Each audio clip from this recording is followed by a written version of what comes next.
Hey, how you going?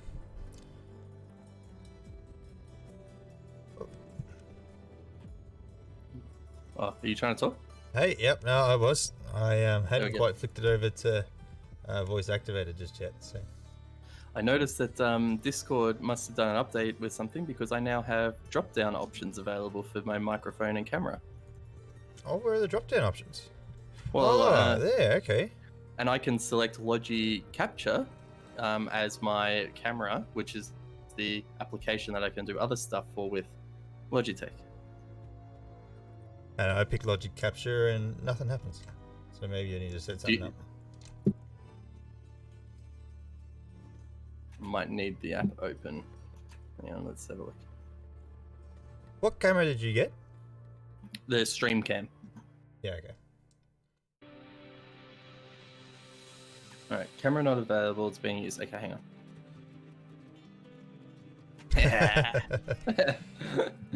Oh. No. Evening. Hey? Sounds like I interrupted something important there. Oh, we're giving out all the secrets. Oh my god, you don't want to see my microphone settings. I've got 20 devices there.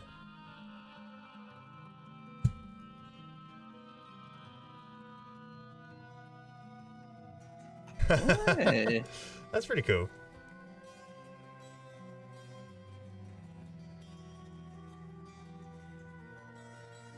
Playing with the lights on today, Fuzzy? It just sounds working. Ah, okay.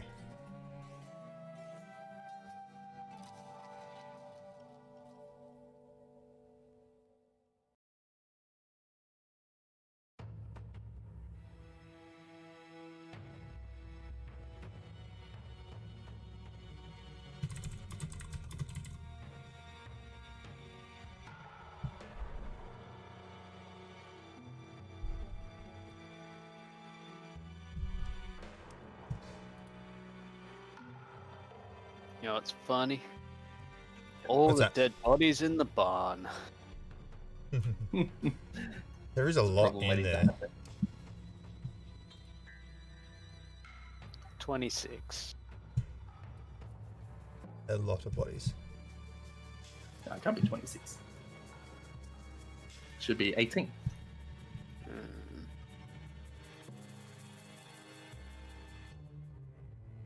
There's actually 42 bodies in there, and you forgot to give us the XP for them. Did I give you XP for killing those guys? I'm pretty sure I I did. actually have no idea. I'm pretty I was sure too pissed off because everybody did something else. That was pretty funny. What? Killed things?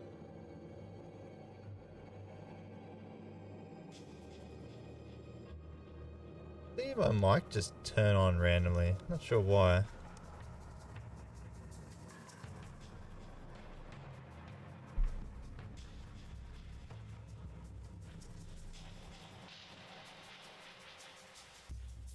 Background noise? Could be. Kel's doing stuff in the kitchen, so maybe that could be it. Dad, you have like a lamp to the left of you. I do. It's shining, I can see your face in it. Oh, no. That's actually not the one that's on. Look, ready? Just looks like the outside, yeah.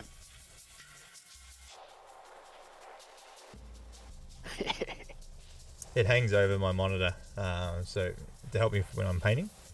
But yeah, obviously it's a bit too close to the camera there.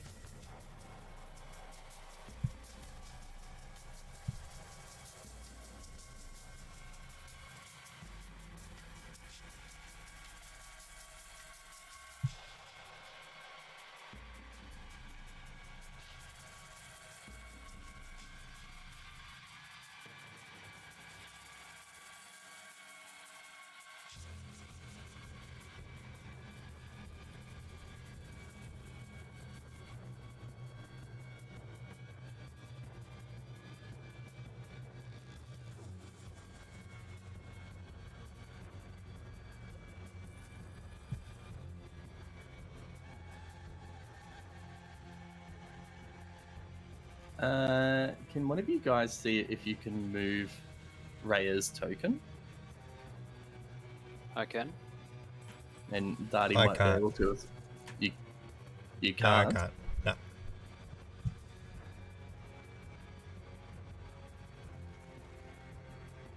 Ooh, I can see her health now. Couldn't do that last week. Oh, okay, hang on. It says it can be edited and controlled by all players. Yeah. Maybe I can't because I got the right token and the right tool picked. That can move me. No, Raya is not clickable for me. And now she's gone. Now we have Raya. Oh, all that matters is if Damani can do it. But alright. Hopefully that'll carry over to the other ones that I've got on the other map. Hang on. I'll just check.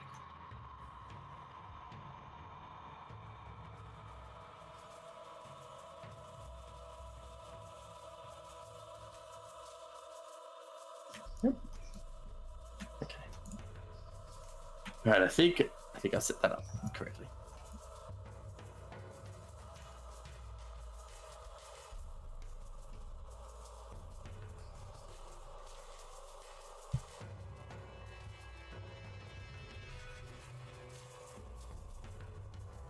I've been slowly working on my Space Marines.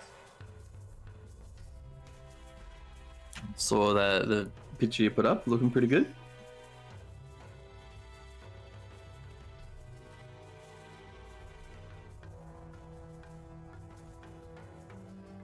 Not bad. It doesn't want to Is focus. Is that going to be the base code, or that blue's so- as blue as it's going to get? That's as blue as it's going to be. Blue's effectively finished. Okay. It's just trying to carefully block in all the other colours. Yeah. Idea. Probably just not ideal lighting. No, it's the freaking. There. Yeah. Border. Yeah, focus on him there.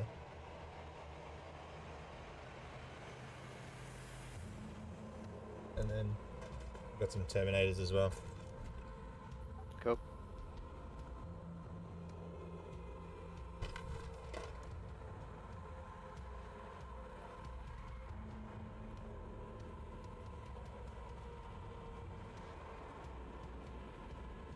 Yeah, I was a bit unsure of the blue, but I've started to block out the other colours and it's looking better. The Space Marines, at least with their box art and everything, it's all very flat and very smooth with their armour colours. And because I dry brushed it, it was just a little bit dusty and not clean. But yeah, no, I like it, I think. Cool. Wasn't sure if you're going to go a bit more vibrant on it or not. Yeah, that was the other thing. The colour is sort of pale in the highlighted areas. Look Hey, out. Lonnie. Hello, How you going? I'm good. How are you? Yeah, good. Not Cool. bad. Well, Apples is the late one. He He dies first. He's already dead. I'm on leave, so we can go all night. Oh, really? I'm going on. I'm going on leave in 2 weeks, just for Oh, 1 nice. week. But yeah, time at home. Yeah, I haven't planned to go anywhere. I don't think I can really go anywhere. Well, I don't think we're going to get much of an option soon. Yeah. Do you reckon that that ring's gonna increase to you guys? We've had a case recorded, yeah, Oh, have you? so we could. Do they stem from that Port Fairy holiday goer? Not sure. We haven't been told. I don't think they know where it come from. It wasn't like a Melbourne person. Did you see that one where there was six young people were in a camper on the way up to Queensland and they got denied at the border? No? So they tried the very next day at a different checkpoint and then got searched and found that they'd been in Victoria in the last 14 days, even though they said they didn't.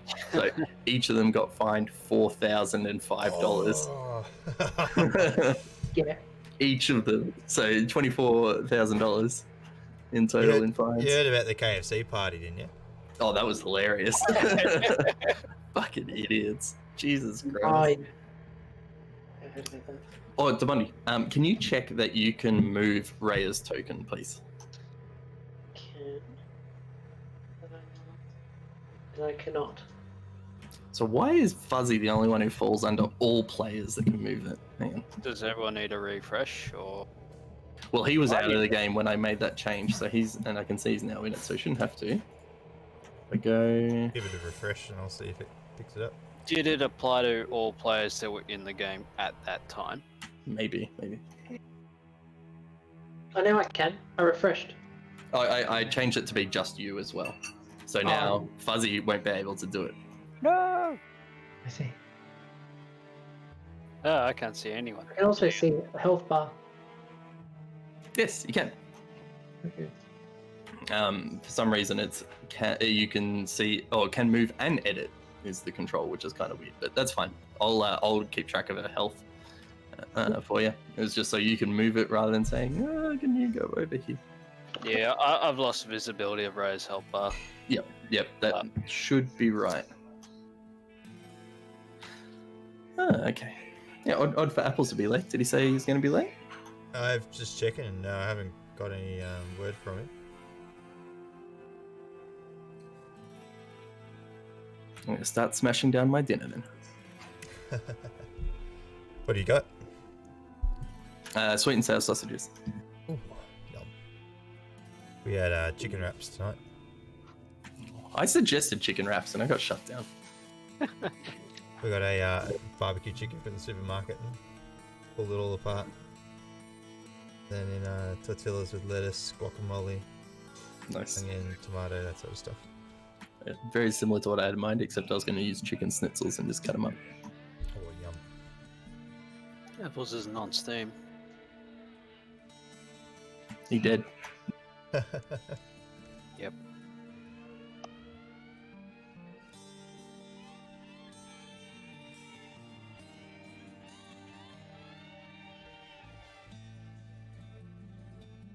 I'll shoot him a message.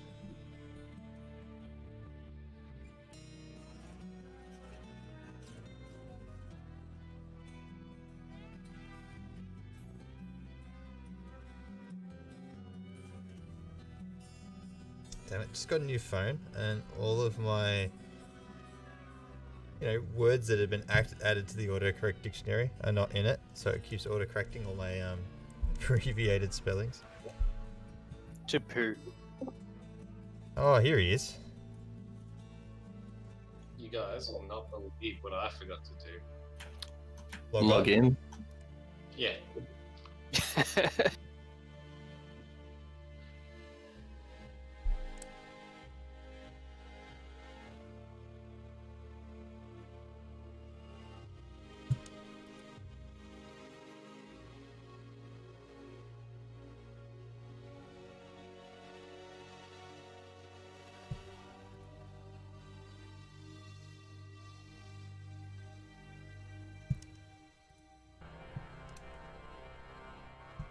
Suppose I should get my character sheet up, eh?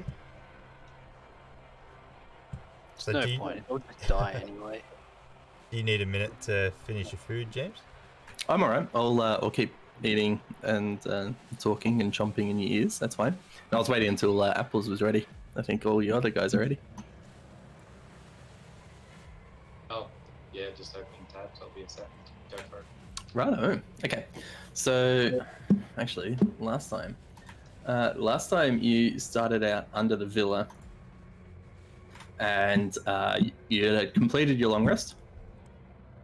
You started exploring into the sewer system that made up underneath the villa, and with some quick scouting and some body checking by Hevel, you found the source of the scent that was getting stronger as you walk around. As he came across a pair of cultists dressed in black robes with some unique golden masks, and they promptly attacked you.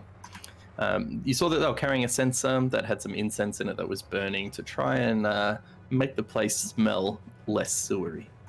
After that combat, you moved on into the first room that you saw, and came across a bearded devil with purple skin and tentacles that looked like they had a mind of their own.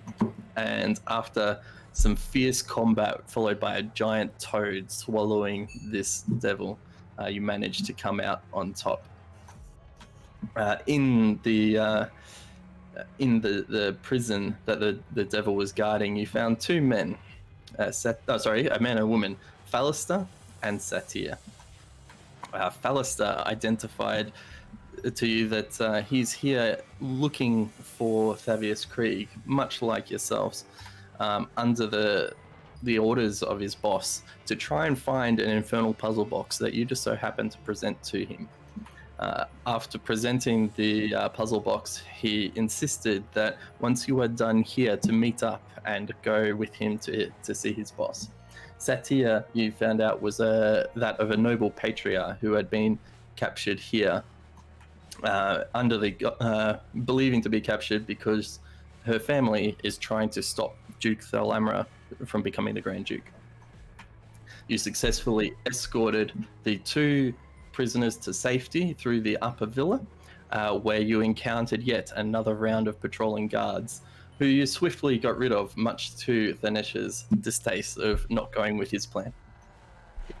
After moving all of the bodies into the now overflowing barn area, that is where we ended the session, and the two prisoners had fully escaped. So we're now back up the top. The prisoners are gone out. You're now standing on the porch of the villa. What do you do? Go back to the sewers. Alright. Yeah, I'm happy to head back. But Is less the, enthusiastically. Is all the blood and everything cleaned up? Was there an attempt to clean up the blood? I don't recall. Fuzzy prestidigitation it all into oblivion. That's why we had to stop, because he kept going, prestidigitation, I'm like, fuck, we'll come back next week. Shit. You hear this hyena still barking towards you about this blood that it's liking the smell of. I say this is Rock's house. He's responsible for cleaning. It's bullshit. You were saying it was your house last week. Pretty sure. We move back inside. Yeah, okay. Okay. Dinesh, do you want to take your dead imps with you or pocket them?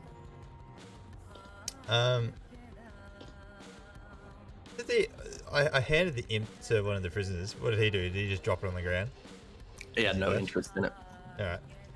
How much does an imp weigh? They are a tiny creature. So less than 5 pounds? Probably more than 5 pounds. 5 pounds is pretty light. It's pretty light. You could throw it in your backpack if you wanted to. I'm thinking Thanesh, objects for your catapult. If we can't sell them. I'll pick up the imp and then literally throw it at the fireplace, back to where it was. Okay, make a dex check for me, please. Oh my god. I'm throwing it backwards, guys. Just straight dex. It'll bounce on the 5. ground and hit you in the face. You throw it. However, you don't have a strong grip on it. And it lands directly on the table. Yeah, good enough.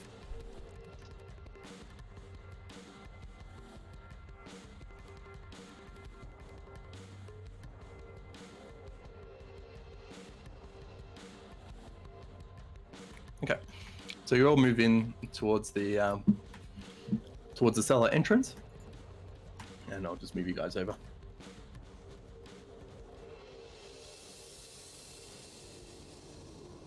And you're back down into the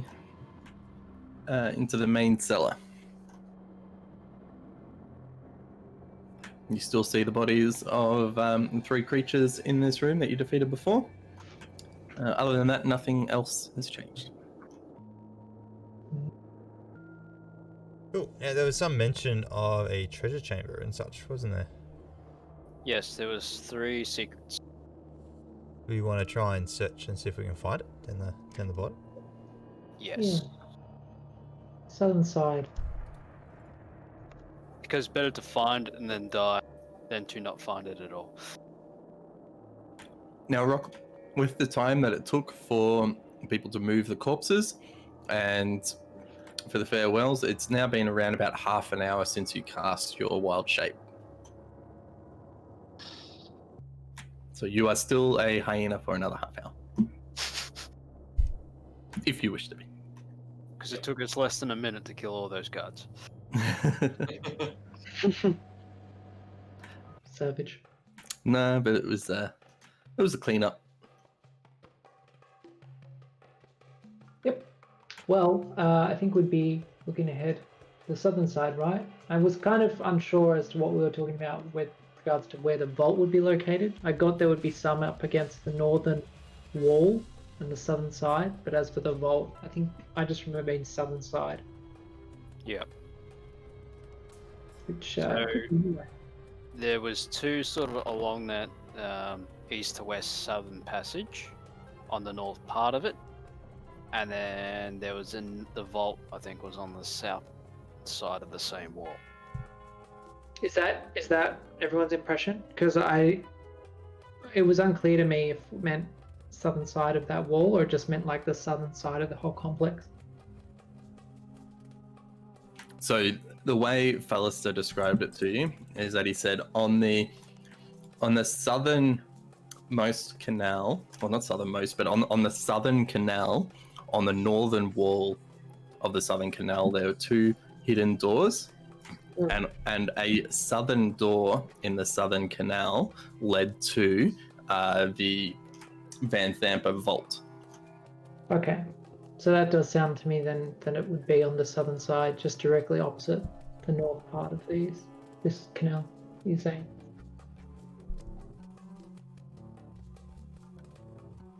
All right. Well, I guess in that regard, I'd probably just start wandering up this canal and probably focusing on the southern side to start with. I guess looking for a vault.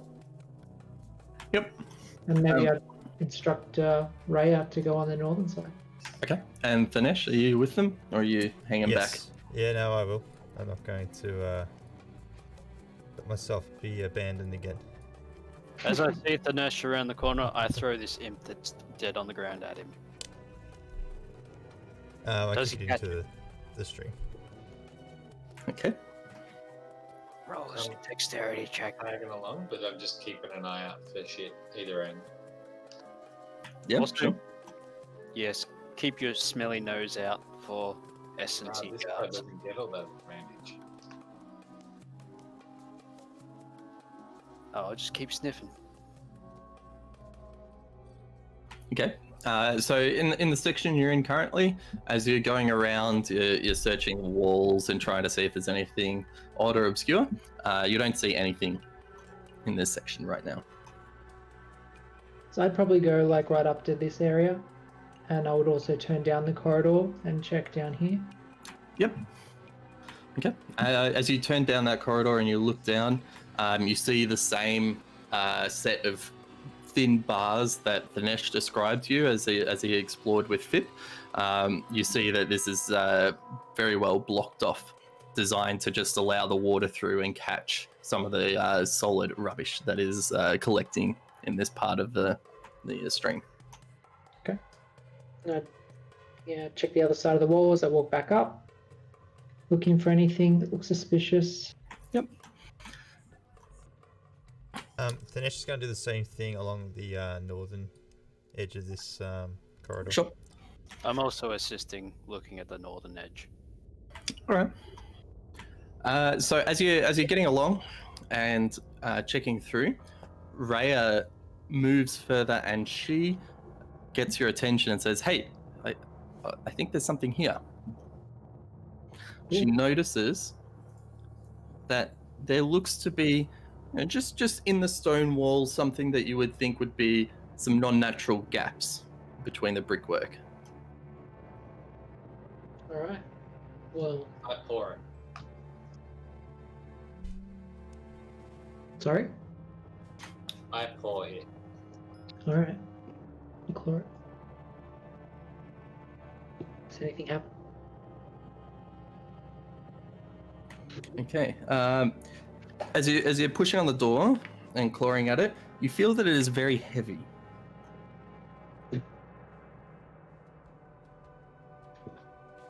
Put your back into it. I also attempt to like push on this thing. Okay. Make both of you make a strength check for me, please. What is it? Athletics. 15. 14. Together, you'll find that you're able to push it open. However, it lets out a very loud scrape along the bottom of the floor as it then pushes inwards into the room. Ready a firebolt. I ready to pick myself back up off the floor. You open up, and within you see a room that is lit by a tall wrought iron candlesticks in the northern east and the southeastern corner. 9 candles burn atop each one, casting flickering light across the claw-footed altar carved from a single block of obsidian, and which a small angel-shaped flame erupting from the top. You see a grey-haired woman and a young, lavish-looking man who you've seen before. Their conversation has been interrupted by the loud scraping of the door. They've turned and noticed you. Hello. You hear, as you hear the man, Amric, say, "Mother, that's the ones who are in the lantern. We must dispatch of them now."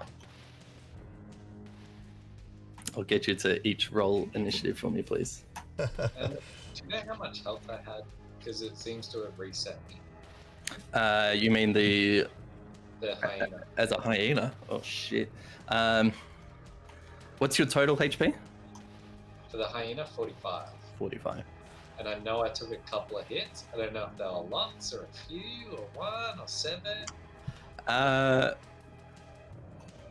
Let's put you at about 30.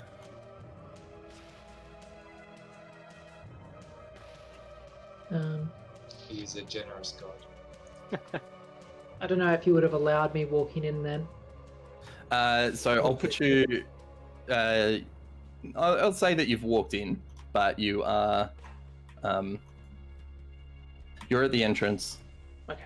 Raya is still outside. Rock was pouring at the door, so he's on the other side.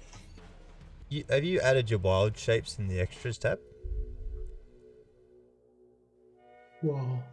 What does that mean? So if you go to extras and go manage extras, you can add a wild shape there, and then you can pick the shape. So, and then you can manage the hit points from that. That's where I manage FIP, because I have added a familiar there. But you can do the same with vehicles and other bits and pieces as well. Look at that. I get to tinker for a while. If I'm distracted, it's Darty's fault. Dinesh got 14. I also got 14, but -1. And, I got 21. I'm on 6. Raya got 7. Did you say 21, Rock? Yes.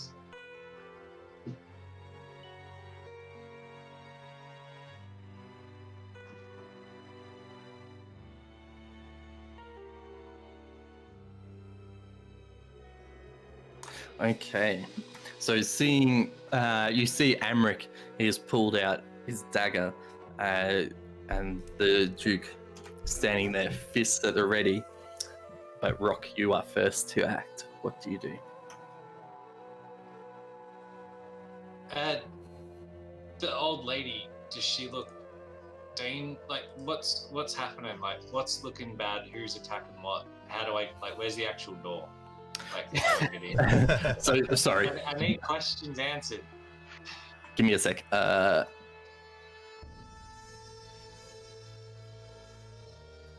Where that S is the secret door entrance that you've now pushed open. So that's the doorway. The stone door has pushed inwards and is at that point. So Hevel's in plain sight. He's not behind a doorway. They are, from what you could see, they are looking aggressive. They do not want to be disturbed. I charge in then, and I get myself up to here before turning to here and attacking from here. Okay. Like, what way are they facing? Are they facing kind of like, west or? Assumably the doorway. They've turned towards the doorway, so you kind of, Amric's sort of got your back, but he's kept an eye on you as you've walked around, so I'd say he's facing you at this point. Alright, cool. I bite him. Okay, roll to hit. We've leveled up since fighting Amric last, so he's gonna die. Win. 17. That hits, roll damage.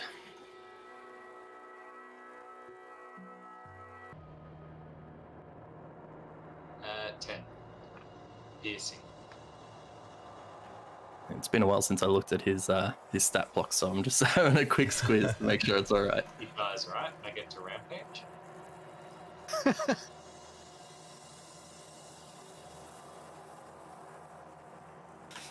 So you said 10 damage? Yes. Yep. All right. You leap up and clamp down, strong jaws around, and you get a solid hit onto his left shoulder. You feel your teeth piercing in, but as they pull away, you find that it hasn't swayed him too much. He's taken the damage from it, but he's still ready to fight. Cool. Yeah, that's all. Okay. Danesh, you are up. Oh, me next. Jesus. Was not expecting that. I will move in. Yep. And appear just here. Mm-hmm. And I will cast Dragon's Breath on myself as a bonus action. Yep.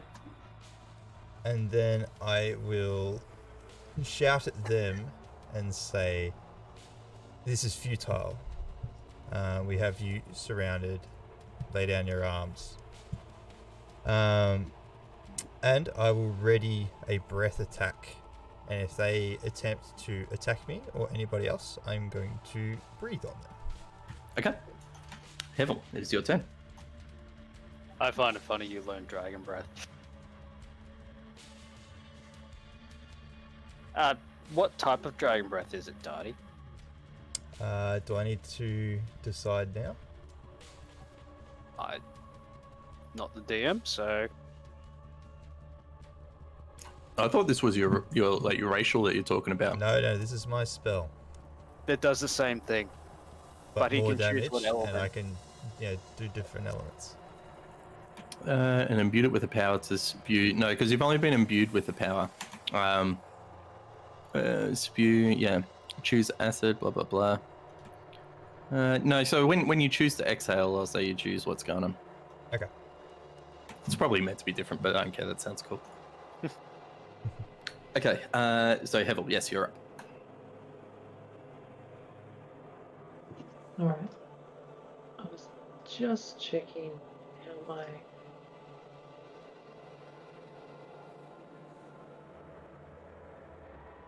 Radiant Soul is an action. My Radiant Soul ability would be classed as a spell in that I couldn't use it and then also cast a spell that requires a bonus action, could I? So if your spell, hang on. If your spell has a time of 1 action, I believe you can only cast cantrips that have a bonus action type. Correct. Okay. Yeah. The second spell must be a cantrip. Yeah. Well, the thing is that that ability is not a spell; it's an action. It doesn't come under my spell tab. So is it different or the same? It'd be different then. Yeah. Which ability are you trying to do? Shield. Radiant Soul. Yeah, that's just a standard action. That's not in your spell book. Sweet. If it's got like if it's in your spell book as a level 1, level 2, level 3, something like that, then it falls under that rules. But no, this is like it's like a racial ability sort of thing. Cool. Well, I'll be casting Radiant Soul. So I transform, gaining glimmering eyes and 2 wings, and for 1 minute, I can fly and I can deal an extra 4 radiant damage to a target. And I'm also going to cast Spiritual Weapon. Yep. Can you put something on the map to serve as that? A floating sword? Probably. Why haven't you done that Yeah. before? I can't save it for special occasions, and I have done it before. Once. Actually, if you could fly, that would have helped fighting some imps. I'm not going to burn that just to kill some imps.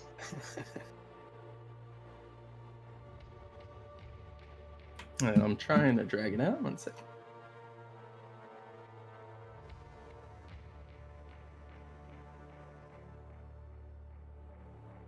It's worked before. All right. You get a dead imp. Okay. Where do you want him? Where you put him is probably good. Okay. Yep. So then I'll cast that, and it's going to take a swing at Emmerich. Yep. And it rolls 23 to hit. That hits. Roll damage. Oh, and 8 plus 3 is 11, plus another 4 is 15 damage. Ooh. Yeah. So distracted by the hyena that has just bit into his shoulder. This and is it a hammer that you cast your spectral weapon as, or is it a sword? Yeah. Let's go a hammer. Okay. This mighty hammer has come from behind and given him a fair crack in the back of the head, to the point that you can't see any blood out of there, but he looks visibly dazed by it. And after a few moments, he sort of shakes his head and comes good. You can tell he's taken a full hit from that. How high is the room? It's very much like the other rooms you've been in under here, so around about a 10-foot high roof. Short. Cool. Alright, that is my turn. Okay. Alright. It is now Amric's turn. And Amric has been... Oh, hang on, let me see if he can do that. So Amric, hearing the command from Dinesh, yells out, "We will not yield. You will not take us," and it raises his daggers to attack the hyena in front of him. Take your reaction if you wish. So I'm going to breathe cold damage on both of them. Okay. And it's 10 cold damage, and they have to make a Dex 13 save. So Full do damage- they... Full damage on a fail and half on successful. Do they have a chance to save? Yeah, Oh, Dex sorry. 13. Yeah. Oh, yeah. Apologies.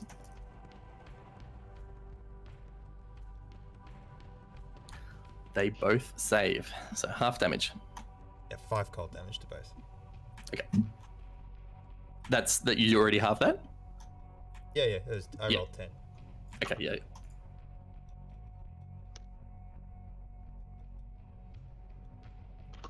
Do they appear affected? Yeah, this bright blue flame erupts from your mouth as you see him raise his daggers, and you can tell that they've been hit by this, as you see little icicles now sort of dripping from them as they're moving. But Amric still lunges forward and takes his strike. Let me just check. That was nice, though, that you got to hit both. Oh crap! I What's should that? say it is a 15? 15. Yeah, yeah. 15-foot cone. It is. And I would have Yeah. angled it so it hit the 2. If the spiritual weapon takes damage, it unfortunately would have got hit. As I well. don't think it has any hit points or anything. It is literally a weapon of Close. force. What's your AC there, Apples? Me? Shit. Yeah, yeah. Yeah, he's attacking you. And you see 3 very quick. You didn't anticipate it as his movements was obscured by this cold breath coming in front of you.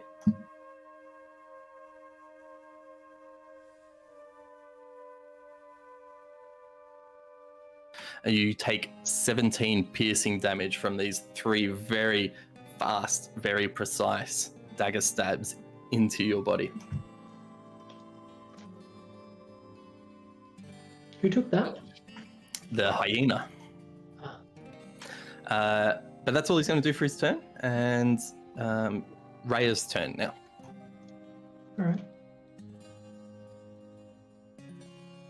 Raya. Well, Raya, I think will step in and try and get to probably this position. Maybe she'd try and get in here and play onto Amrit. Yep. Yep. So she'll use her multi-attack.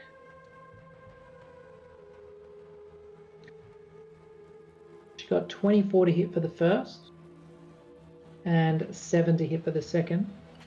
First one hits. Roll damage. 9 and I think it was 3, wasn't it? Yeah, 12 damage.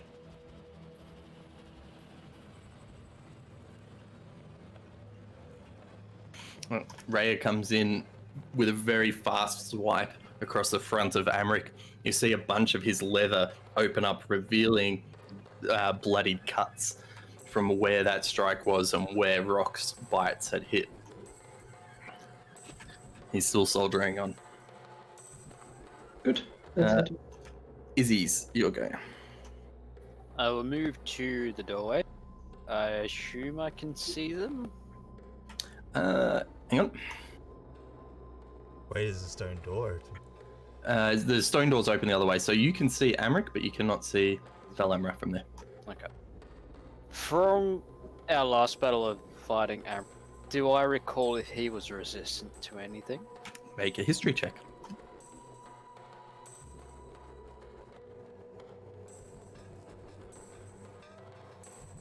Six. You recall the slippery bugger getting away before anyone could make a decent strike on him. All right.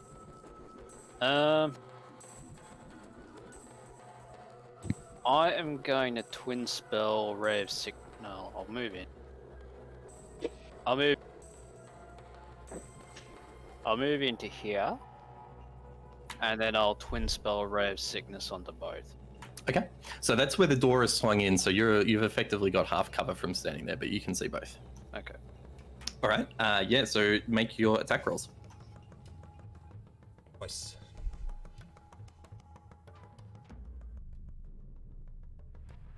First is 21. Ooh. Next one is a crit. Okay. Well, your first one was going to Amric, and your second one was going to the Duke. So do Amric's. What did you say that one was on the first one? 26 for the first one. Yeah, that hits. You're fine. No, sorry, it was 21 to hit. Yep. That's fine. Still hits. So 2d8 poison damage is 10 poison damage, and you must do a Constitutional saving throw on a failed save. He's poisoned to the next end of my next turn. He fails. What does poison do again? Poisoned. A poisoned creature has disadvantage on attack rolls and ability checks, There we go. which is fantastic considering he does a lot of damage. Is it just till his next turn? Till my next turn. Yeah, Or till the next end of it. turn? Okay. Yeah. That's good. And damage to the Duke. So is that just an extra D8? Double your roll, or roll an extra D. No, Extra if 2d8. if your damage is 2d8, then you double that value, or you roll 2 more d8s, whichever one you prefer. Okay. I'll just double it because I'm using the digital dice. Okay. That is 10, so that would be 20 poison damage. Okay. And same for her on the con save. Yep. Okay. Yeah, disadvantage. Yeah. Okay. So she failed as well. So they are both poisoned. Suckers. First time Fuzz ever deals damage, it's pretty much fucking killing everything. So fires out these 2 sickly green bolts, and they make full contact into both parties. As you see in front of you, Amric's face starts turning a pale green as if he's going to throw up. And the Duke, she's holding it back herself. She looks like she's trying to contain it, but you can just see the rosiness in her heavily blushed cheeks are still fading. Okay, anything else for your turn? That's all. Okay, when you fire off your ray of sickness, you feel this hellish power from inside you, Izzy, and I need you to make a dex saving throw, please. Interesting. 13. That's where Izzy turns evil. Maybe. Eviler. Wind spell on all of us. Hang on. No, it's the bloody voices in my head. You feel a similar power to one that you've dished out before as a hellish rebuke overcomes your insides, and you take 30 fire damage. Does that include the fact that I'm resistant to it? So yeah, make sure you apply your resistance because it is fire damage. So you take 15 fire damage. 30 would have killed me. What the fuck? Alright, no one attack the crazy lady. Well, Hellish Rebuke is a once per long rest thing, so I'm not sure how often she can do that. Well, I can only do it once per red, Yeah. but it sounds like it's a spell being cast on me. No. That was a reaction. I was looking at it. It is now her turn. Oh. And she is going to return to you, Izzy. Disappointed that her rebuke has been resisted, as she put a sheer amount of power into that.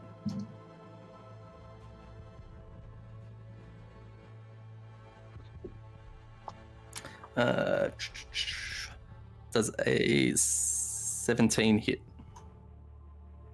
Yes. Oh wait, what's your AC? 15. So you get +2 from the half cover. Okay, yeah. So you're effective 17. Okay, so she fires off this forceful bolt. First one collides directly with the door in front of you. However, as you look around, you didn't expect the second one to come as it hits you directly in the face, and you take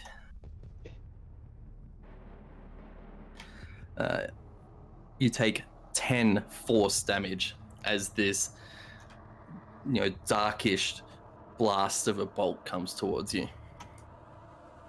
Ouch, my face. Now, can I ask a question? Yes. Would Thanesh have recognized the spell watching the Duke enter? No. Okay. Just checking, Jonah. Did she cast a spell on me that needed advantage or disadvantage? So she's poisoned. So Yeah. it was a multi-attack that both were rolled at disadvantage due to the poison. Okay. Trusting you. Yeah. The first rolls were a 7 and a 2, and then the second rolls were 11 and a 12. So the 11 with the +6 got to a 17. There you go. Okay. So it is back to the laughing hyena. Rock, you're up. I repeat and attack. And Okay, roll to hit. 10. You leap forward, but even in his poison state, he manages to quickly duck and weave around you. Unfortunately, you catch nothing but air as you bite down. Is he still facing me? I assume so because he attacked me. Yes, for the time being, he is, yes. Cool. Anything else? No. Dinesh, you are up. No worries. Again, I'll call out, stop. You don't want to die here, and I will, again, ready another breath attack, and see what they do. Okay. Are you risking And getting I red will there? say that I would like to, if it means I have to move a space, but I want to try and avoid Rhea when I fire it off, Okay. but still hit the other two. So you move. Are you going to move there? Would I be able to move there without provoking an attack? You may or may not. Alright, I'll move the space. Duke keeps a watchful eye on you as you move. Okay. Intimidating. Okay. Hevel, you are up. Alright. I will cast Shield of Faith on myself to bring my AC up to 21. Yep. And then I'm going to move forward one and try to grapple Amric. So is Shield of Faith a bonus action? Yes. Okay. Yep. All right. Yep. Perform a grapple. 9. As you try to latch on, you see, even though he's very severely damaged, he's still got the same amount of swiftness and movement that he had the first time you met, and he slips directly under your grip. Very good. That's my turn. I'll hold position there. Okay. All right. It is Amric's turn, and he is going to repeat. Oh, sorry, I forgot about my my spiritual weapon. Yep. So I believe you have to use your bonus action or action to do the attack as a spiritual weapon, isn't it? Or is it its own unique? Can make a melee Yeah. attack. Pretty sure you can use your bonus action to make the Yeah. attack. When you cast a spell, you can make a melee attack. Yep. It's bonus action. You can move it and repeat the attack against a creature within 5 feet. As a bonus action return, you can move the weapon and Yep. repeat the attack. Right, okay. Yeah, sorry about that. No, that's fine. Cool. Continue. Okay. It is Amric's turn, and he's going to pull an object out of his pocket. And Thanesh, you've seen this object before when you're in the Low Lantern, and it's just a small little bomb. Ooh. He has no intention of stopping. Alright. I'll let go of the breath. That's it. Okay. Is it a gunpowder bomb? So DC 13. Dexterity saving throw. do you win on a tie? Or is the save on a tie? He's the attacker, so Yeah, I think we ruled the attacker still wins that. Yeah, because technically it's a spell.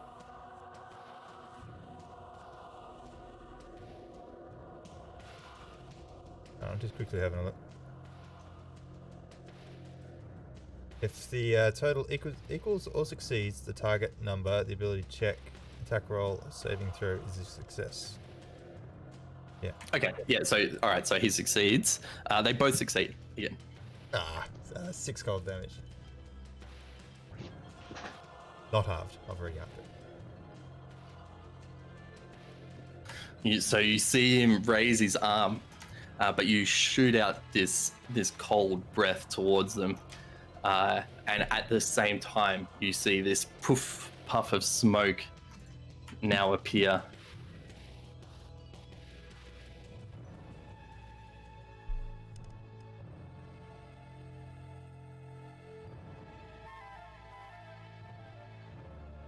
Is that correct? Hang on. Explodes. It fills a 10-foot. No. Hang on.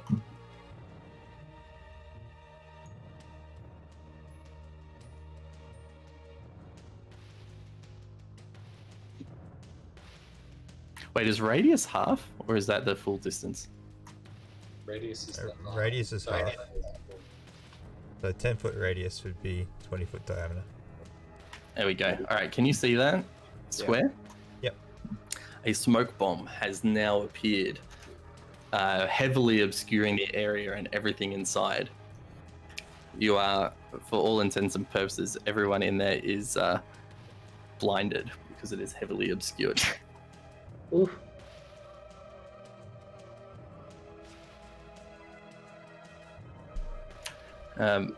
Amric is going to yell out, "Mother, use the chance to escape now." And he is going to stay where he is for the time being. It's now Raya's turn.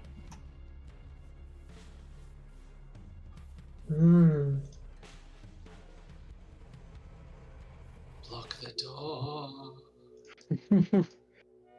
Yeah, I think that's wise. Got the wench. Yeah, she can't get past you in the dark if she can't see. Yeah, I think. Yeah, alright. Raya will move to block the door. I think that was there. Yeah, you've got the Block S it or there. close it? Well, yeah, well. Closing it would be better, I guess. Okay. She's got the strength to do it. So Otherwise, she'll always be in position anyway to guard it. Does that make sense? She'll try and close it. If she can't, she'll still be there to block the door anyway. okay. Just make a strength check for me, please. There goes my cover. 17. Yep. So Raya approaches, reaches out, and gets a strong grip on the door and yanks it shut. You hear the loud creaking of the rocks scraping along the bottom. Izzy, you just see from the darkness a pair of gloved hands, and they start pulling the door inwards. But the door is now closed, with Raya standing in front of it. Good. Okay. Izzy, it is your turn. Cool. So I can't see anything. I'm going to assume that the people. Well, if I heard Amric say, "Get out, we're going to escape," I assume it could be Raya closing the door or guarding the door. So I'm going to take a step forward,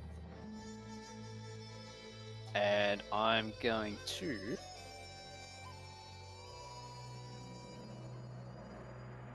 Do something. I might just try a firebolt at Duke Vampire. So she's heavily obscured. You can't see her, so therefore you can't target her. Okay. I was assuming I would know her thereabouts because she hasn't moved yet. So I believe it's treated as total cover for those that are outside. Okay. You can still make attack rolls into it, but you do a disadvantage. With- I Oh, believe. okay. Yep. Okay. All right. So do an If attack you roll. treat it- if you treat it as blinded, then you can make an attempt, but it's up to you, the DM, to say what those attacks hit and such, and what the consequences are. No, I'm treating it as total cover for those that are inside because it's heavily obscured your vision. Okay. All right. So you can try and fire off an attack, but you. I'm second guessing myself. Okay, you can do it with disadvantage if you want to. All right. I shall do that. Okay, so roll with disadvantage.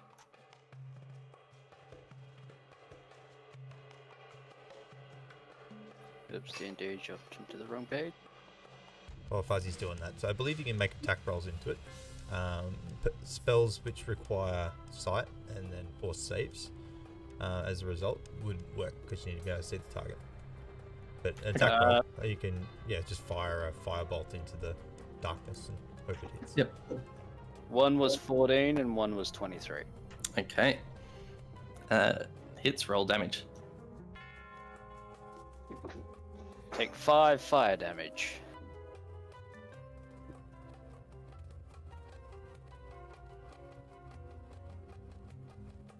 Okay.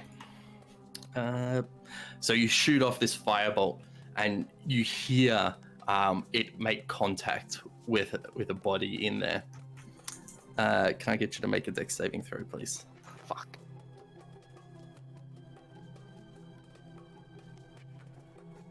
Eight. So she can do it once per turn, guys. As you shoot this firebolt off, you feel the same fire build up inside from before. Feeling the full brunt of it, you take 18 fire damage from this Hellish Rebuke. Round it as I halve it for your resistance, so you take 9 in total. That knocks me down. Actually, yeah. Can I? I can't take my reaction on my turn, can I? No. No, your reaction is on another 10. I am down. Okay. As your turn wears off, the poison effects have also worn off from Amric and Thalamra. It is Thalamra's turn. She, seeing the smoke bomb go off and hearing the suggestion from Amric, she's going to disengage.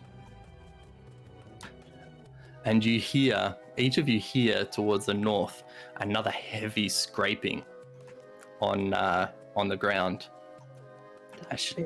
And you hear rushing footsteps out. And as she yells out, "Come to my aid now."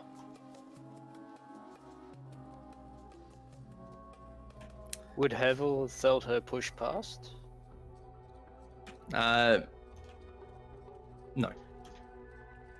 It might have felt the wind running past, but it was a disengage action that she took. Okay. Yep. Okay. So she has gone. Rock, it is your turn.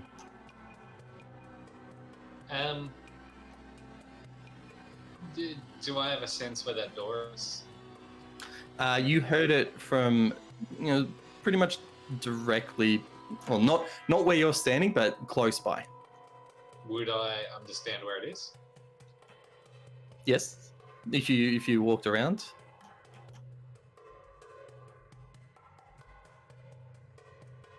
And we're in total darkness right now, yeah? Like, we can't see? You are heavily obscured, yes. Now let me double check on heavily obscured. Hang on.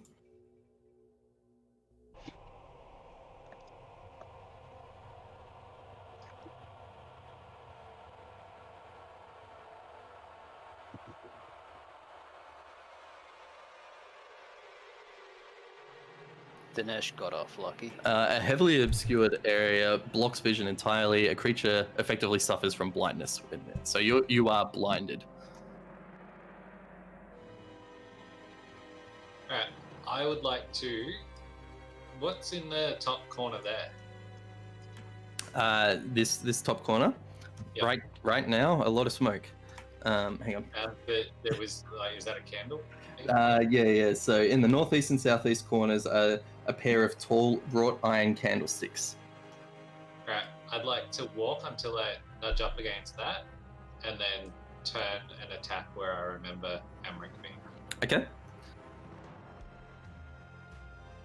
As you go to move, you feel a hand and a dagger reach out to try and strike you. But he throws with such force that a dagger escapes from his hand, and you hear it clank on the ground. You may make an attack with disadvantage. So if I do better than him, but I didn't, I got a 2 + 5, 7. So as you in turn try to snap at where you heard the dagger clang to the ground, thinking that's where he's going to be, you get nothing but a mouthful of smoke and dust.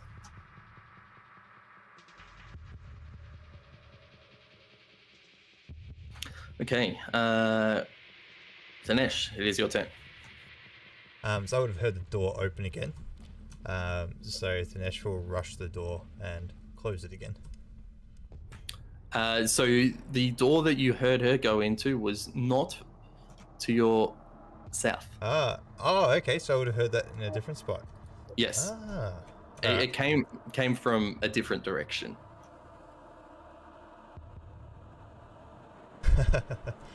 Who's making? Are you pinging to say where it came from? I am.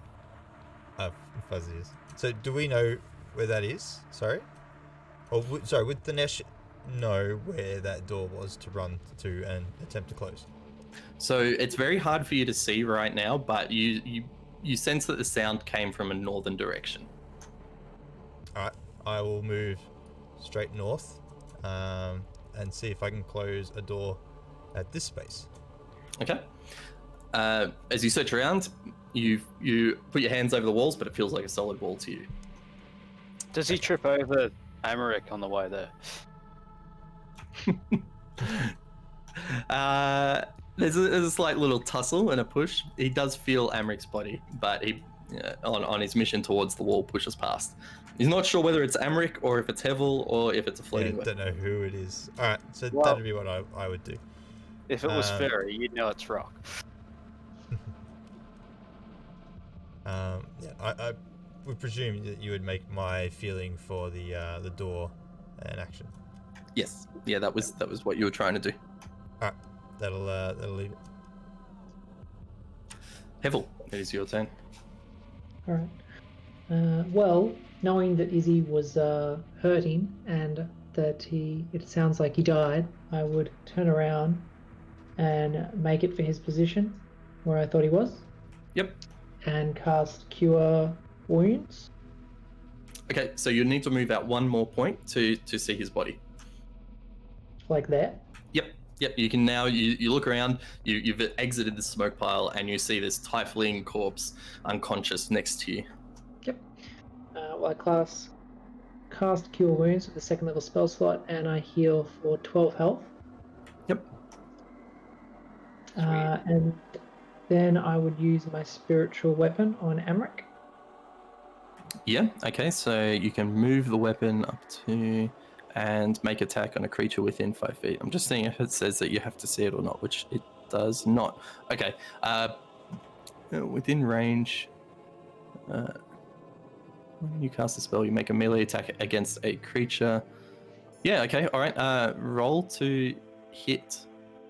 Doesn't actually say a disadvantage or any. Well, doesn't say if it's got blind sight or whatnot. Okay, yeah, just roll to hit. 14. 13. 14. 14. Okay.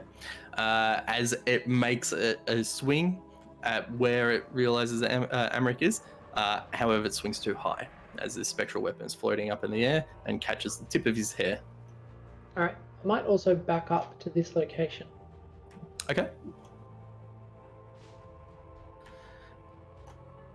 All right. Hevel's gone. It is now Amaric's turn. He is going to attempt to run out, but comes up against you. Do I get an attack opportunity? You feel the air moving around you, and yes, you may attempt to make an attack of opportunity with disadvantage.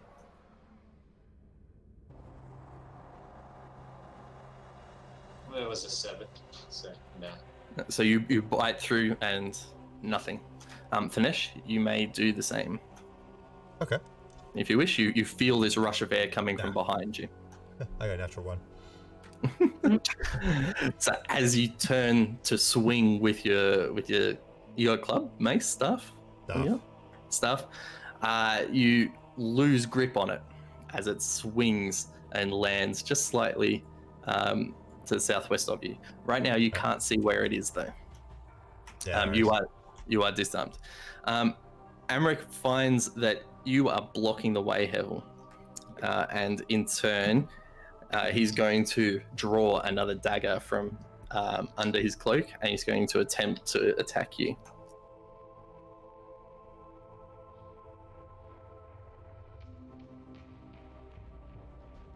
But in his own smoke, cannot see what is going on.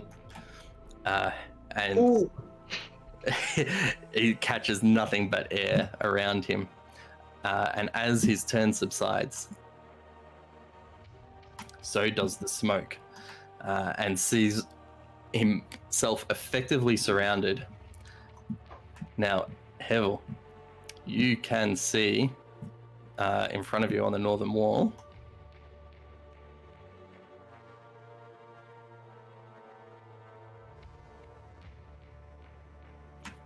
a door that is slightly ajar.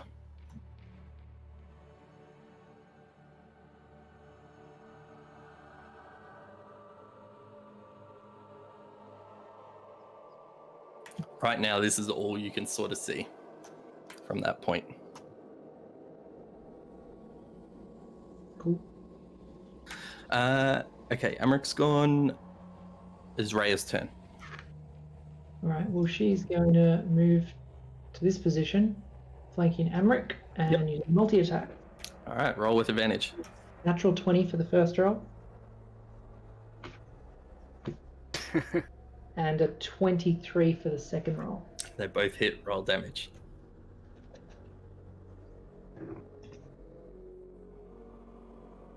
And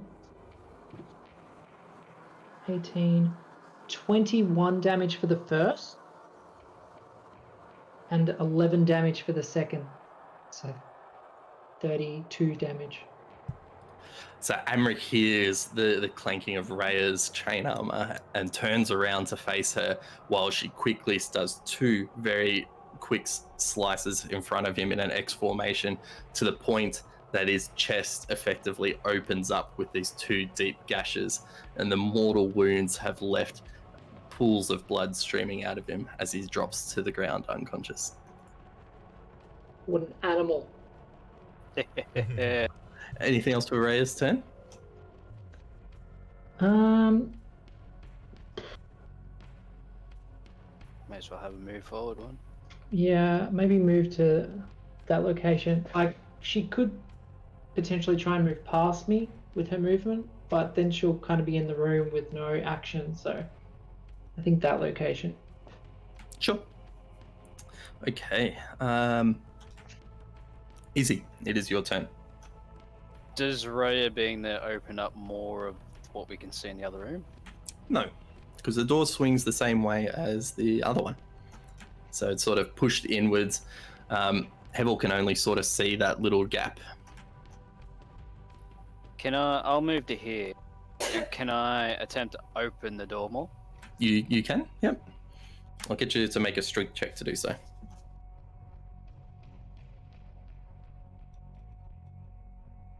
Yeah, 14.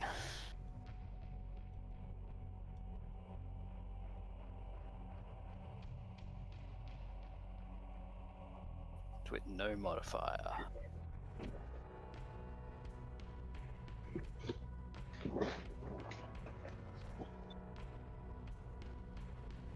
Okay, give me a sec, sorry. Where are we? 26. So in this room that you see two rows of tall wrought iron candlesticks that light the vaulted chamber, each one bearing 9 flickering candles. There's a 7-foot statue of an angel with a white glowing eyes and a longsword stands atop the dais to the south. A 6-foot tall fiend bristling with spines stands west of the statue, glaring at 4 black-robed cultists who kneel and chant in the middle of the room, their faces hidden behind golden devil masks. There are also some tapestries that are lining the wall. So there's 9 tapestries in total, and they are depicting the layers of 9 hells. That's intimidating. That is Nice very to add to your intimidating. collection, Jabondi. Sorry? The art tapestry, we'll add them to your collection. Yeah. Hearing, you understand that as Duke Thalama has run into the room, the cultists have stood up from their chanting, drawn weapons at the ready. There's with the creature with the bristling spines has turned his attention towards a door as your strength to push it open has led to more scraping on the stone ground. Okay. It is Rock's turn.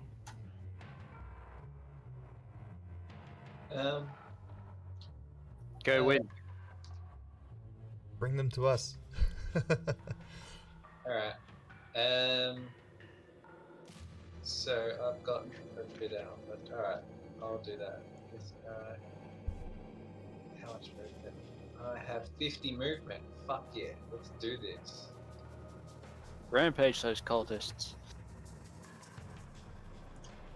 15 plus 20, 35, and then 15 to get that. Yeah, I can do this. Alright, let's fucking kill a guy. Alright, I move to here. Yeah, I'd rather take it from her. Yep. And then attack the cultist, this guy.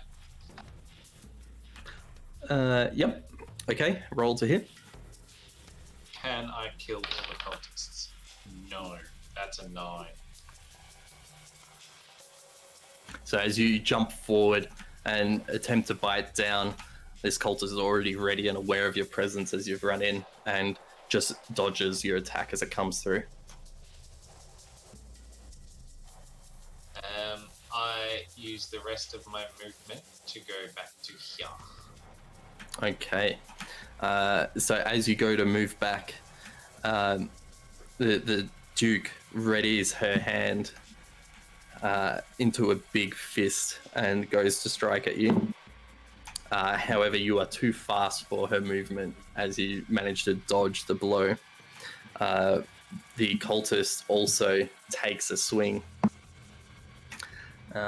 Now, where is his stat block? Hang on. Too many stat blocks. I can get rid of that one. He's dead.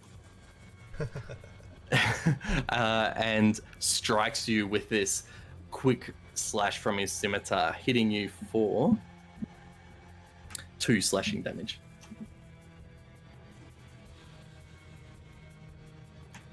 Okay. Have I got him out? Yes, I do. The big barbed creature has seen you run into the room, Rock, and is going to move towards you. Actually, hang on, sorry. It has a different thing. And it is going to pick up this ball of fire in its hand and is going to lob it towards you.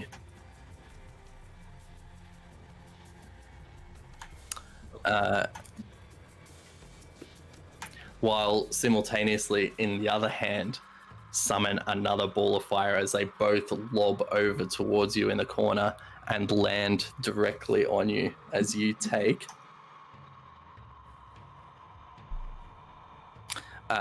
10 fire damage from the first one and 17 fire damage from the second one as they engulf your entire body.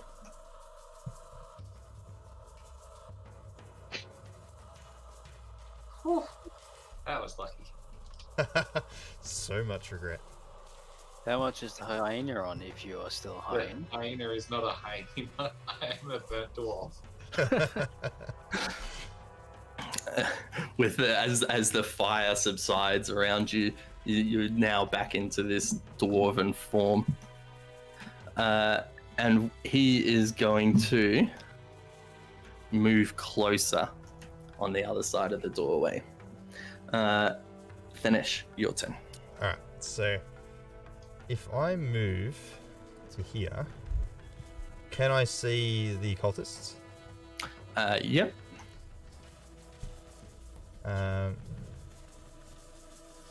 Cool. I'm going to cast Scorching Ray, 1 on each. Okay, so you can see the 3. You can't see the 4th one there. That's fine. Yep, okay. Roll to hit. I love the sounds of all the dice.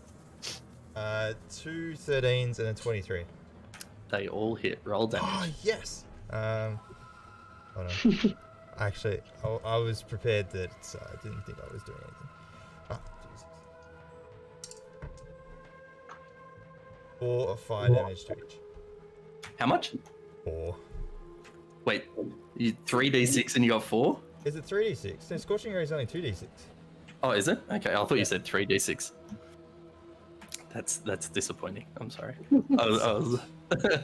But still, you shoot off these 3 fire rays. As they seem to be one giant ray, but as they get closer, splits off into each of these 3, hitting the cultists each in their robes as you see them alight in front of you, looking quite damaged from that attack, each of them. Did you get Awesome. 4 on each hit? Or Yeah, 4 to each. I believe it's only a single damage roll. you'd roll for each one you hit, though, wouldn't you? Well, that's up to DM. I did a single damage roll for each. Hang on. Sorry, single damage roll for the whole attack. Scorching Ray, you make 3 rays of fire and hurl them at a target. You can hurl them at one target or several. Make a spell attack for each. Yeah, no, roll it for each. Because you had to make an attack roll for each one, so roll for each. Get the first one. So I got 3 and then 8. Okay, so a 4, a 3, and an 8, yeah? Yeah.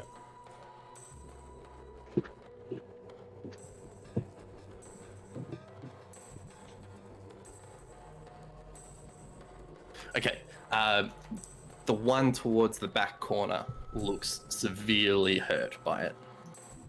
Awesome. All right, so Finesh has gone. Hevel, you are up. Alright.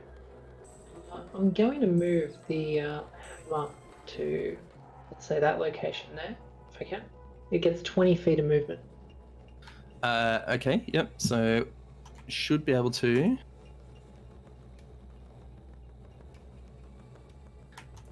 So that's 15 where it is now. Do you want to move it anymore? Yeah, let's push it one more forward.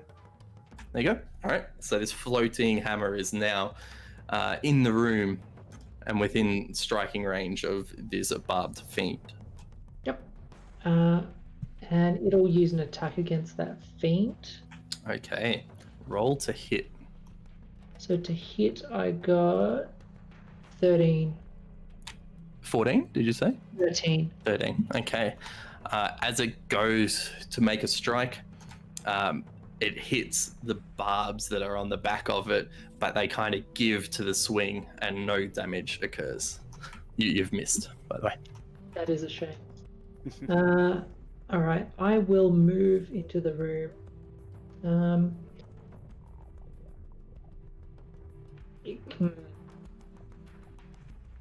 Can I get there without triggering a reaction? He will make a reaction against you. Alright. So even so you can be in the doorway.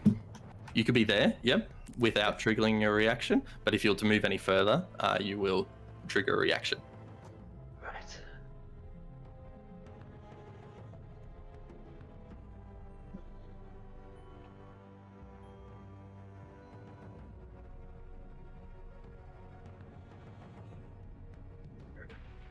Guess I'll just move there and I'll use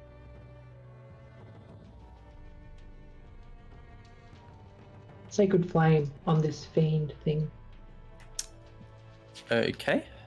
Now what's That was Dex save 13.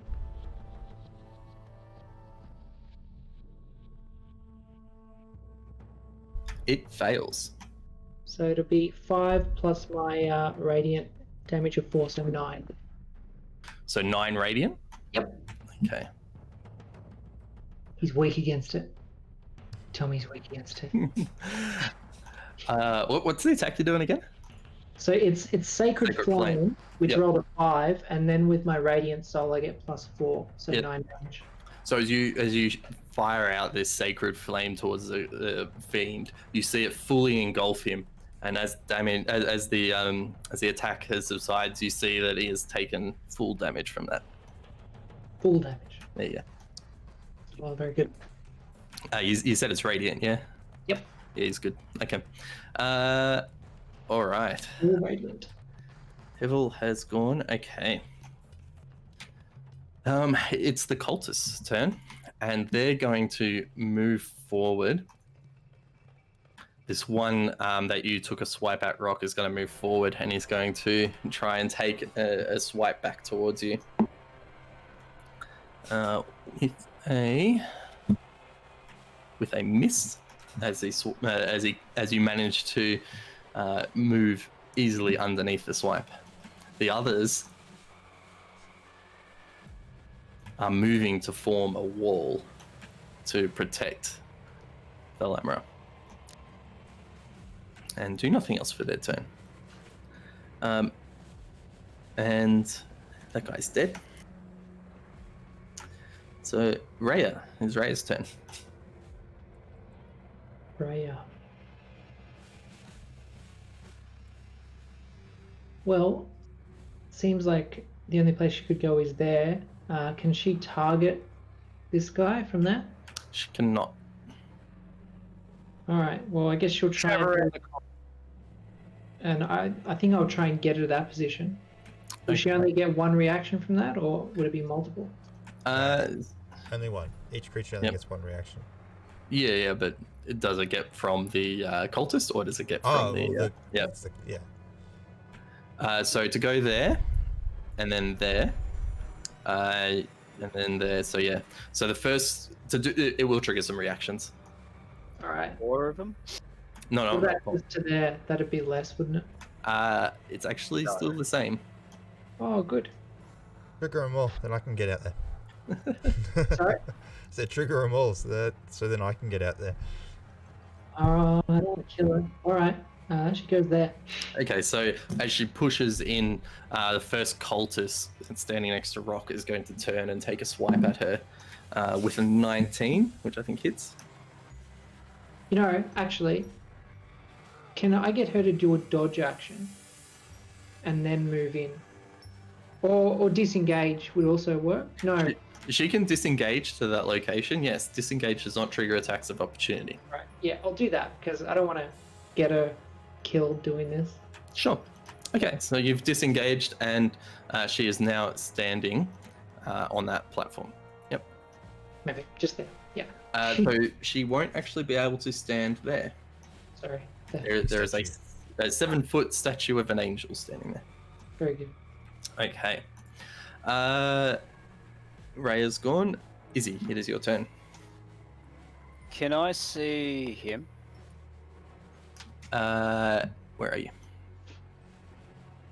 No. Alright, so I move here. Yep. You can see all cultists and the Duke Thalamra, but you can't target the barbed fiend. I'm going to target him with a level 2 ice knife. Level 2 ice knife. Okay, roll your hit.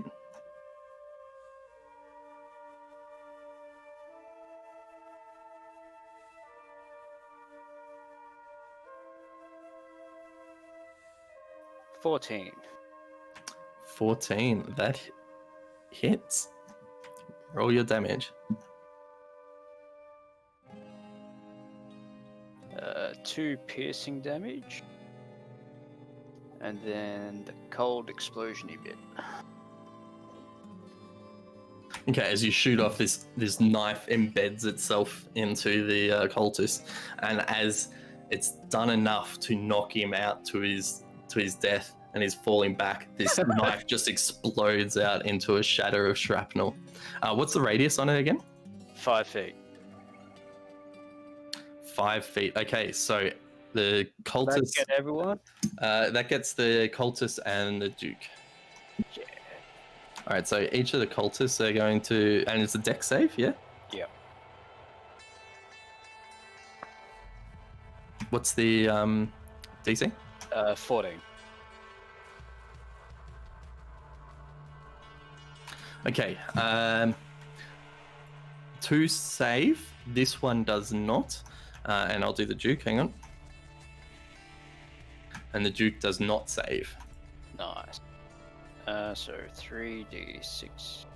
And it's still half to the ones that didn't save, right? Not on this one, Oh, okay. unfortunately. Man, if only you had Fireball here. So one of them took 10 cold damage.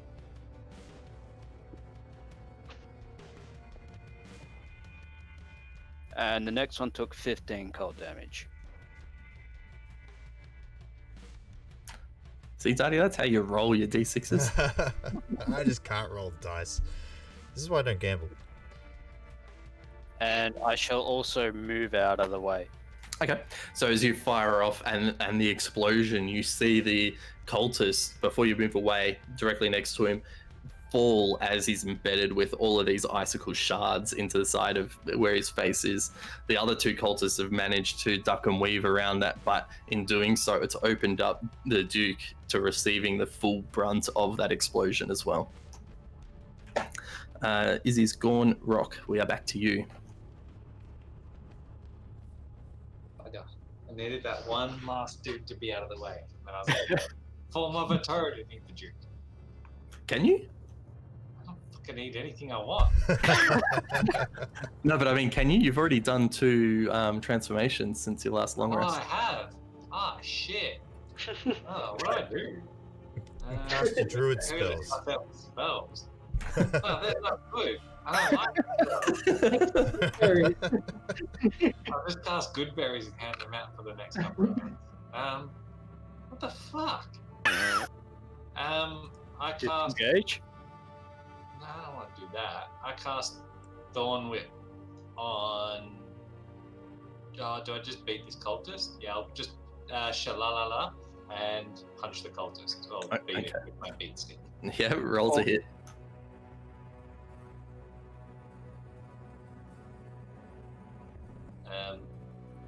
It misses. It's 4. Did you get a 1? 6. No, I got Oh, no. 2. Sorry. Okay. So as you go to smash into this cultist with his scimitar, he manages to catch onto your club and bat it away as he parries your attack. Anything else for your turn? No, that'll be it. Okay. Rock's gone. Okay. It is now the Fiend's turn. And seeing you appear in front of him, and you've done the attack towards him, his attention's now focused on you. Yeah, good. You see, you see this tail, this great barbed tail, go over the top as he attempts to strike you, and then with the 2 claws on each of his fists, comes in with a big slash in front of you. 21 AC. So you see this tail strike through as you bat it away with your shield. The first claw comes in and you manage to catch it away with your weapon, but that's left your body exposed for the 3rd strike as the claw scrapes across your body. And you take 7 piercing damage. All right, not so bad.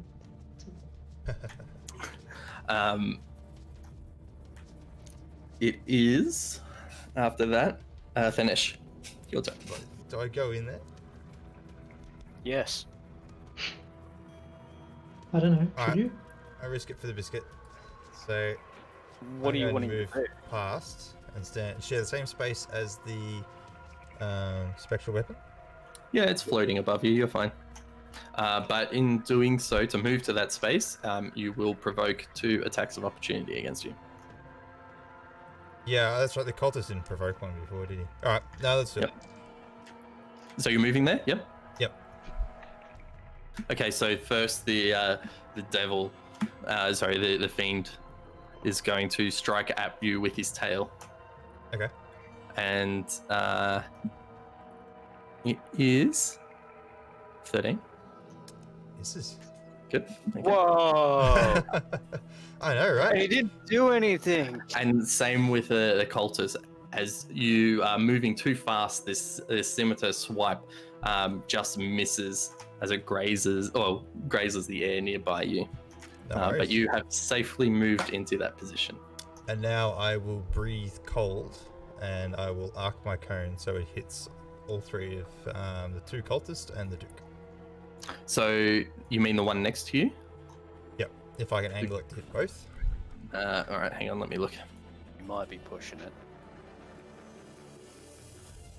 Doesn't have to completely cover the square. It's just got to pass over a portion of the square to hit both.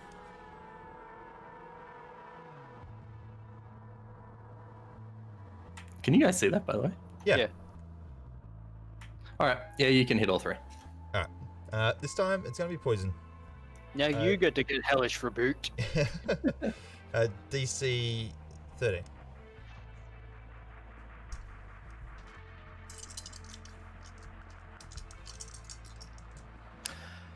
Cultist 1, who's close to you.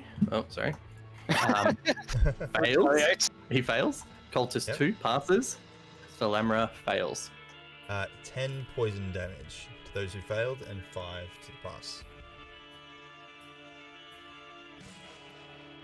You need to roll for each target again, buddy. 5 to the pass. Does the rest of the room get revealed to us? Yes, it should. Hang on, sorry. Doesn't really matter, but There's more. Those 6 guards in the corner are making me nervous. Yeah, all the skeletons lining up guards in the darkness.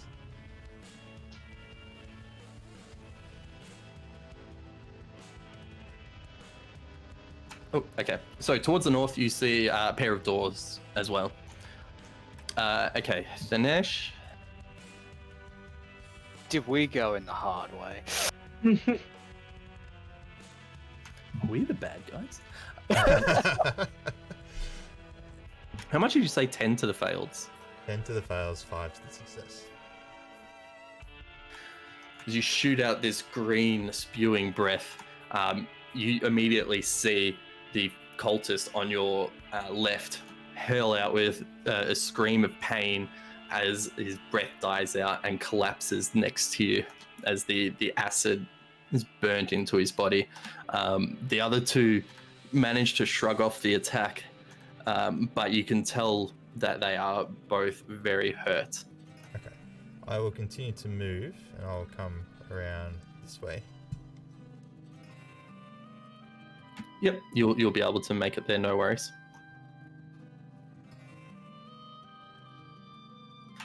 All right. And no hellish rebuke. So finish is gone. Hevel, you are up. All right. I will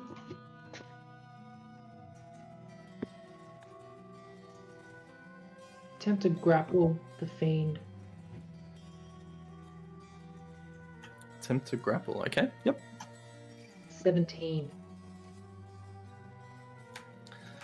You manage to grab on, and as he shakes around, you can feel bits of the barb of his back poking into you, but not enough to do anything to you. But you manage to maintain your grip on him. I'm going to push him forward up to this location and shuffle in behind into his position. Okay. Yeah, just double check. You can. All right. Yep. So you're going to move him, and Actually, I'll have enough to push him there, so I'll try and push him into that location there. okay. In doing so, you may provoke an attack of opportunity from Rhea. Okay, cool. I thought you were going to say a cultist. It's like, where? Longsword. She only got a 7. So as you're pushing through, she's a bit hesitant about taking the swipe. She takes a swipe, but being careful not to hit you, and misses completely. My spiritual weapon is going to move up to this location. Yep. Yep.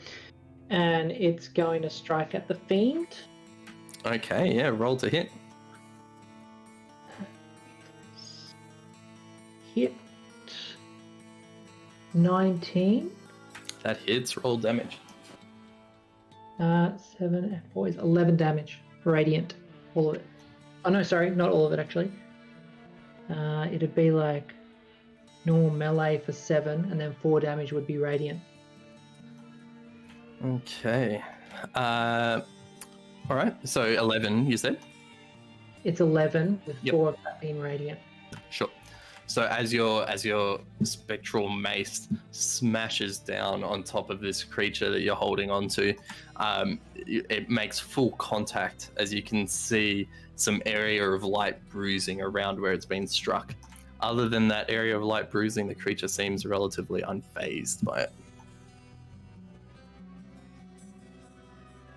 Cool.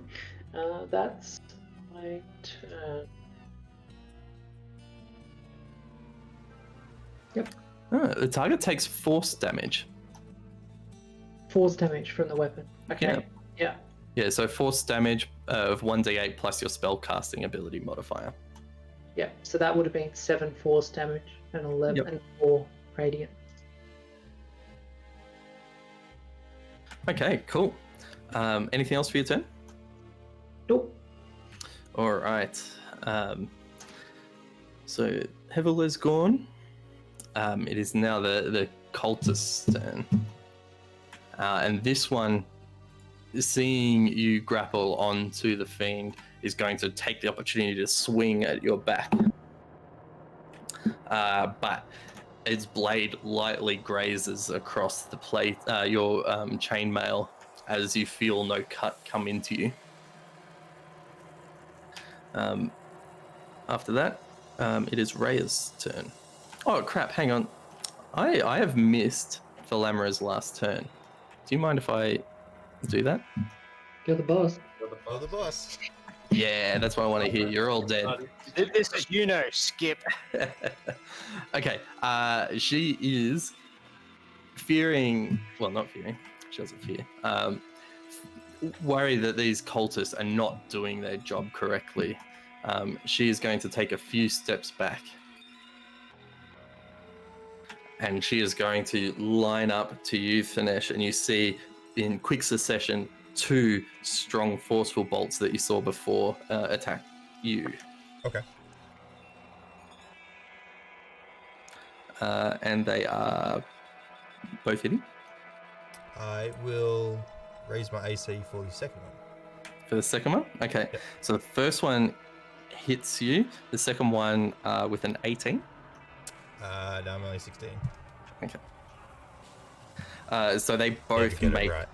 they both make contact with you. Okay.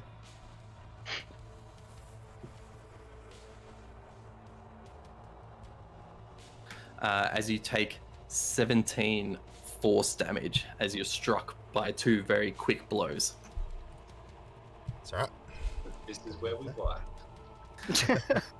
Okay, sorry. So Hevel went, Cultist went, and then I backtracked. Alright, Rhea's turn. Alright. Rhea, I would like Rhea to move to that location. Will she trigger reaction?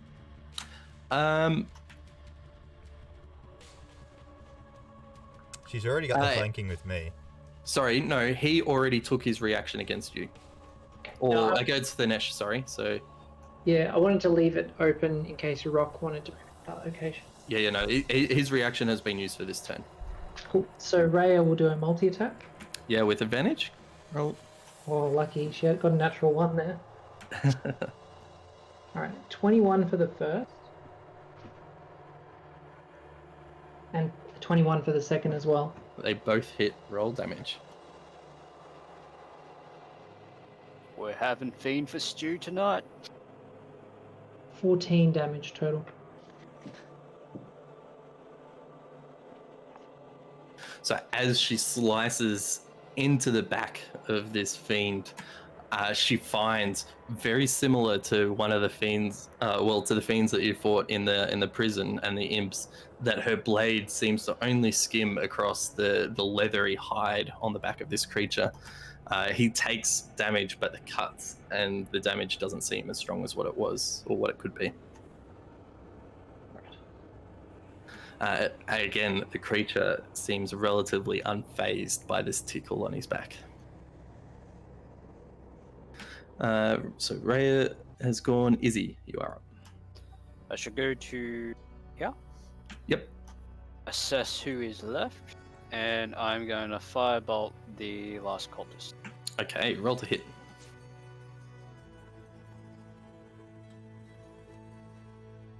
$18.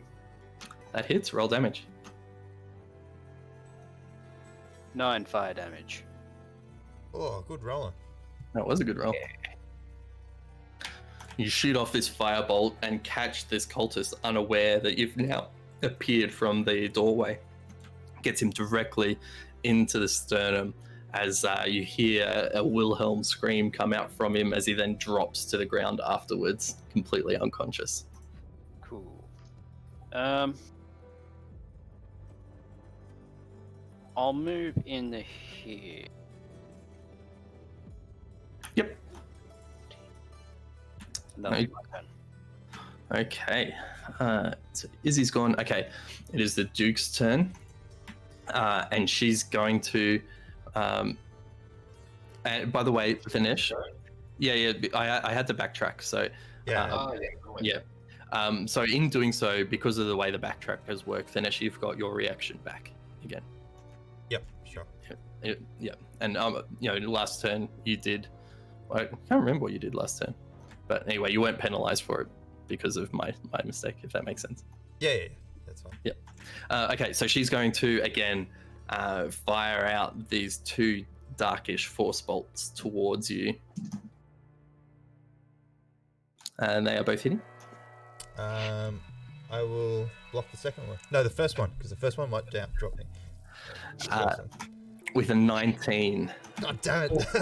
Breaks through your magical barrier that you've put up in front of you. Yep. As you take... And the second one follows through in quick succession as you take... Ooh, that's a good one.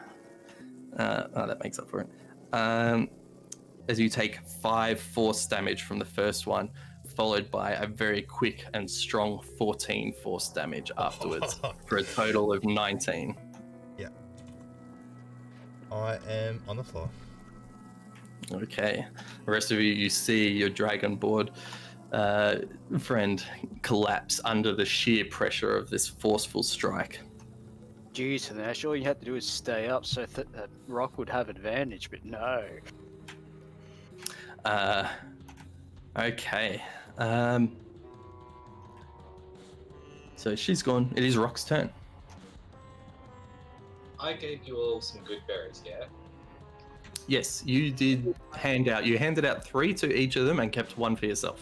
Whether you ate that one, I can't recall. Yeah. That's not important. What we need to do is run down to here. Do I bring you up, Darty? Or try and beat this guy? The Duke was pretty looking pretty bad from what I remember. So maybe just getting into the Get up all in yeah. that thing. Alright, I get up all in that. And I shalalala punch that. Okay, roll to hit. Oh, nice. Shit, what's my plus?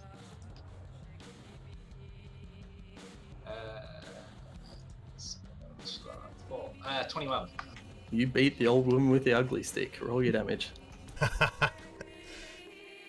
You can only hit old ladies, jeez.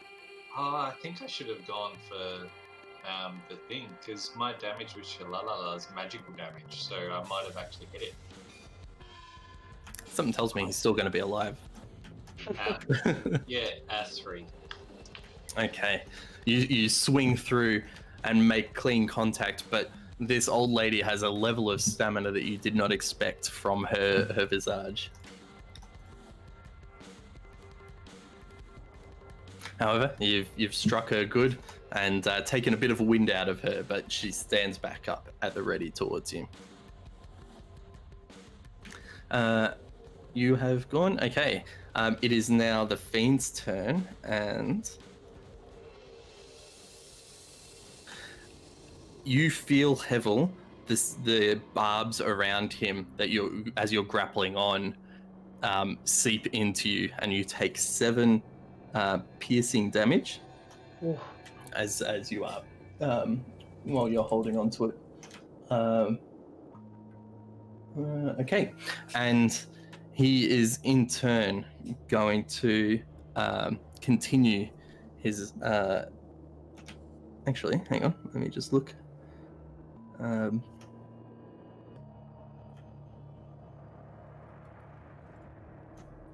Now, the ranged spell is only a disadvantage if you're attacking something in melee. If he's attacking something far away, that's not a disadvantage, is it?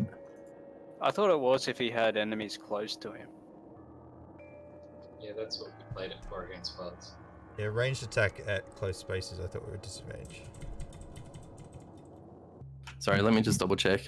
Aiming a range attack is more difficult when a foe is next to you. When you make a range attack with a weapon spell or other means, you have disadvantage on the attack roll. Okay. In turn, he is going to continue the assault on you, Hevel, as he's seemingly laughing while you're holding on to him.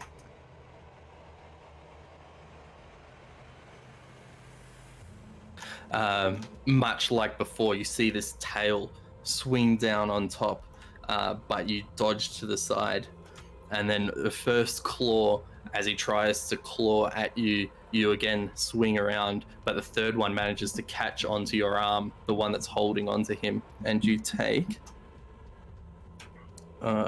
6 piercing damage from the swipe against your arm.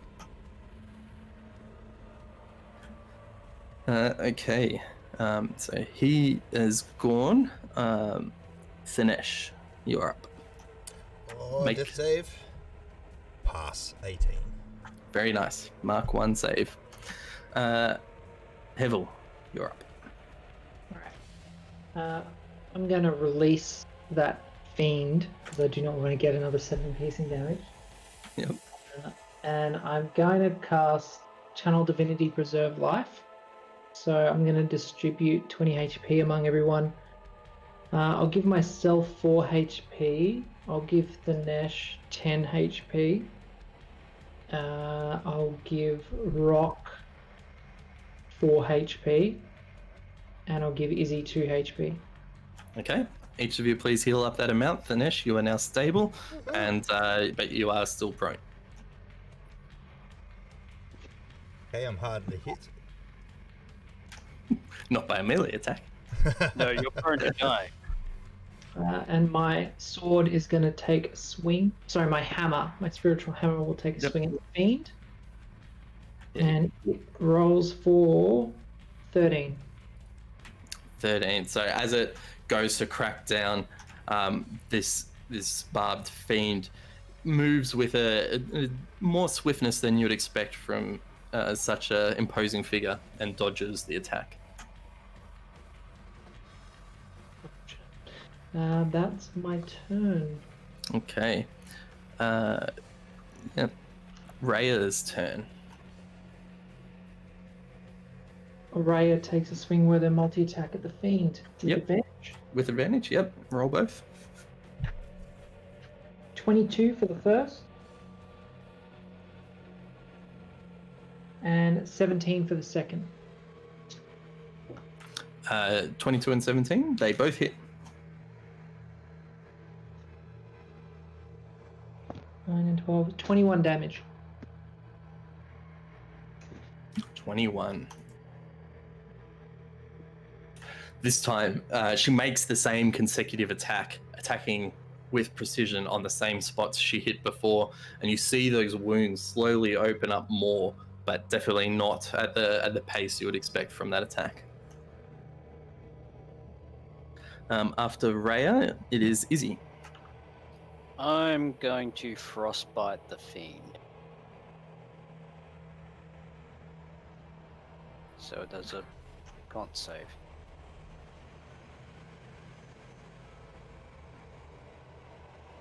It passes. Curses. I don't do anything else. Okay, so it is now the Duke's turn. Seeing this this dwarf come up to her, she is going to barrel up both fists and take 2 punches towards you, Rock. She's all out of spell slots. You're about to get granny slapped. As you feel the first one strike you cleanly across the jaw, but the second one manages to hit the other jaw with an unnatural force that you haven't felt before. You are being rocked by this old lady with the force of what you'd expect a boxer would do, as you take 12 bludgeoning damage across the jaw. He's down. Down like a sack of shit. Old lady sucker punched I was. She was taller than you. She's going to take the opportunity of knocking you flat unconscious to move to the other side of the room. Bitch. Okay, so after her turn, Rock, can you please make a save? Oh, not that soon. It's a 4. Oh no. Mark 1 fail, please.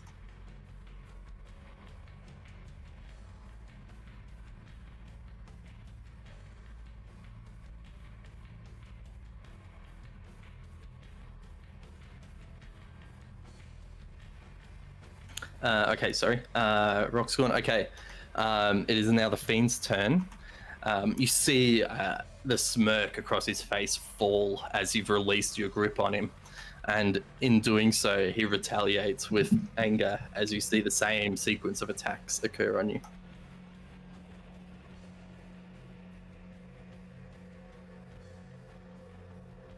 This time with sheer ferocity as each strike makes a clean contact with you, Hevel. All 3. As you take 12 piercing damage from the tail as it cracks down over top, breaking through your guard. And each claw strikes at you as you take 17 piercing damage as they attempt to rip open up your chest. I'm down. Now, does your spiritual weapon disappear? I guess it disappears with you. I imagine it would, because I need to do a Yeah. bonus action to do it. don't I? The weapon takes whatever form you want. It's bonus action. Range with duration until you cast a spell again when you cast this spell. That lasts for the duration until you cast this spell again. It doesn't actually say anything about disappearing once you've unconscious. Hang on, Is one it a sec. concentration? Oh, it might be. Hang on. If it is, we've been doing that wrong. He needs to use his bonus It's not concentration. Okay, so it's still floating, but until you can use your bonus action, it doesn't do anything. Okay. And Thinesh, it is now your turn. I'm just checking my equipment.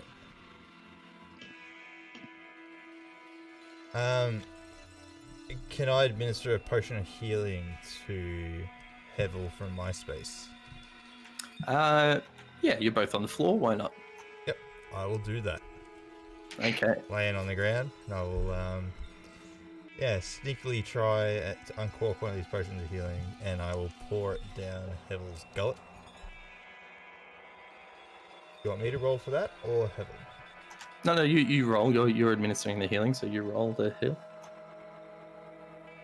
6 hit points.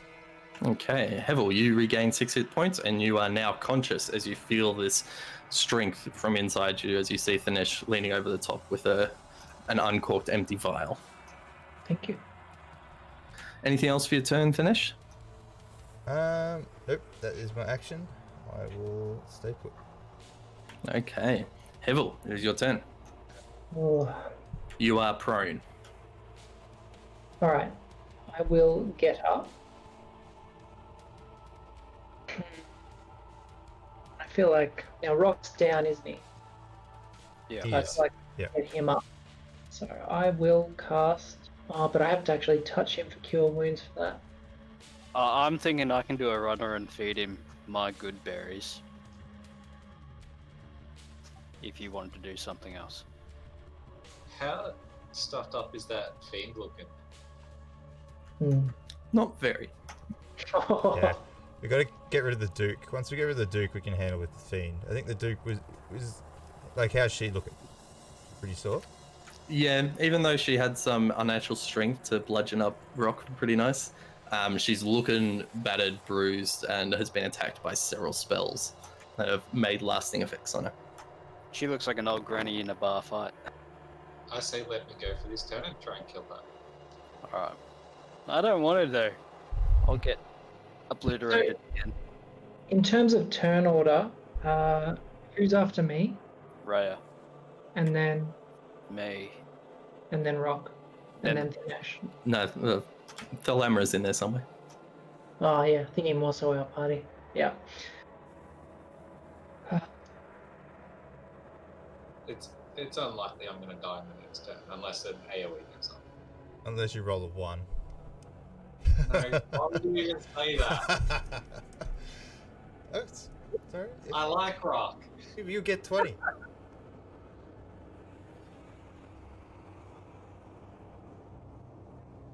Alright. If I go down again, can someone get me back up?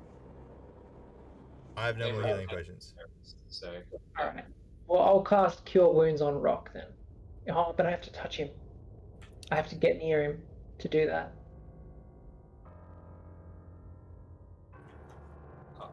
Each of you do have good berries as well. I've used mine. Oh, you used all 3? Yep. Okay.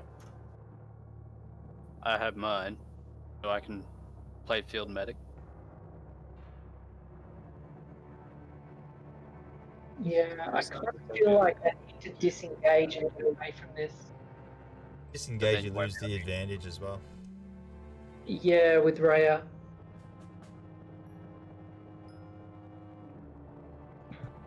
I think. Well, I can disengage and still use a bonus action to attack with the blade. So I think I'll do that. Would you move the blade and attack the Duke? Well, it has 20 feet of movement. Yeah, go and punch up the Duke. We need her out, because if she's dishing out 20 points of range damage every turn. All right. Well, yeah, we'll move the blade, the hammer, actually, and it'll strike at Duke. Yeah, the bludgeoning imp. Okay, roll to hit. 24. That hits. Roll damage. Were you 1 shy of a 20? So it'll be 9 force damage and 4 radiant. And yes, 1 shy of 20. As this spectral hammer flies over, using the momentum of the movement, comes in and cleanly wins the Duke as she's keeled over from this strike. She stands up, but is very hurt from it. Ah, All right. Yeah, anything for your turn, Hevel, as well? I think I should disengage and maybe move to this location. Yeah. What's these things that are like? Are these candle things hanging from the ceiling? They are candlesticks. Yeah. So, similar to what you saw in the other room. From the ground. Yeah, what is it? No, that's the Fiend. Yeah, tall wrought iron candlesticks like this room. Yeah. Not enough to provide cover, but yeah.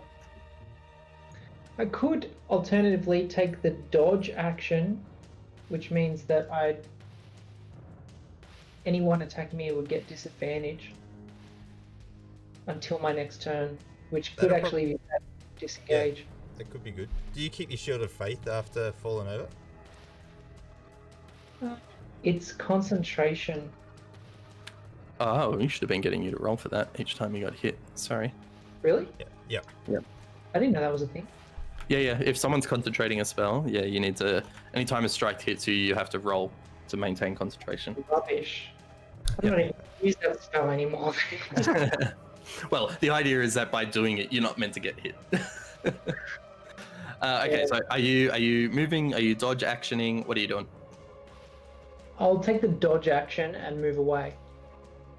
Okay, all right. In seeing you attempt to move, he's going to make a slam at you with his tail, Disadvantage. and you expertly dodge the strike as you move just quick enough as the tail slams down. Success. Right, cool. Okay. Yep. So you're free to move as you want. I think, yeah, maybe that location. Okay. It is now Raya's turn. Raya. can move without a reaction. Just saying.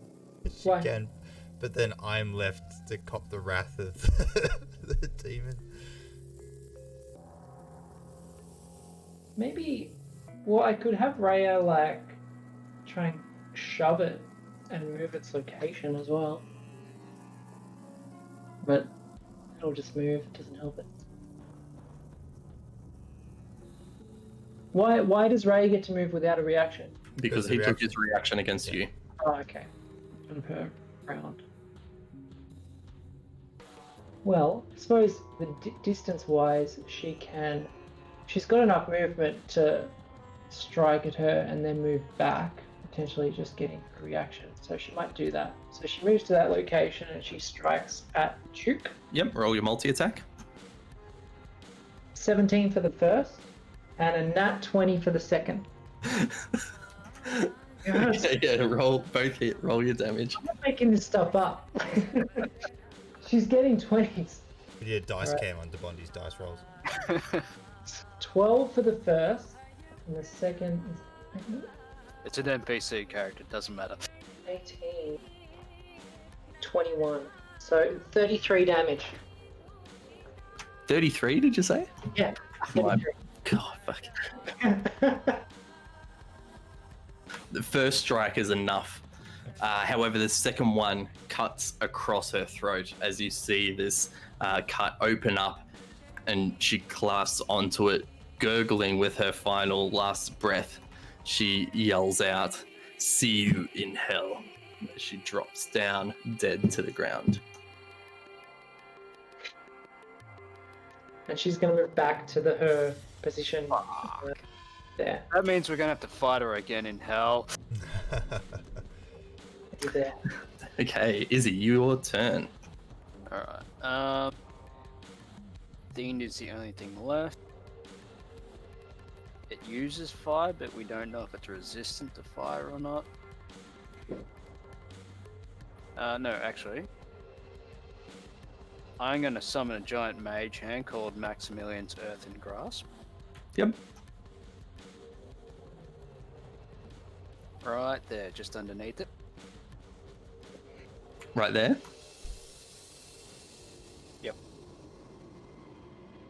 So, choose a 5-foot square of unoccupied space on the ground you can see within range. Median and made from compact soil rises there and reaches for one creature you can within 5 feet you can see, it being the Fiend. The target must make a strength saving throw.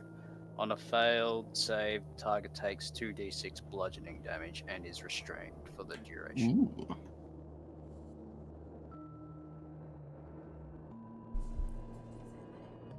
Smash him. Passes. Fuck. Actually, hang on. Let me just check. Against 14. Yeah, I get. This class is a magical effect, isn't it? I'd say so. Yeah. Okay. Yep. Yeah. It passes. All right, but there's now this big giant stone hand occupying that spot. I'm gonna move there. Okay. Rock, can you make another death save for me, please? 3. Mark down a second fail for me. You're It is- allowed to revive me now. It is now the Fiend's turn, and hearing the deathly cry of Thalamra's turned to see what's happened, and as Rhea has run back towards him, he is in turn going to make the sequence of attacks that he was previously doing against Hebel, this time towards Rhea.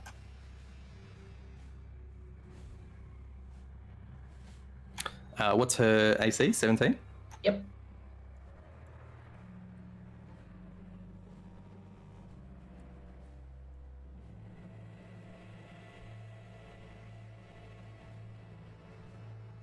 Was Raya looking rather healthy before we started this?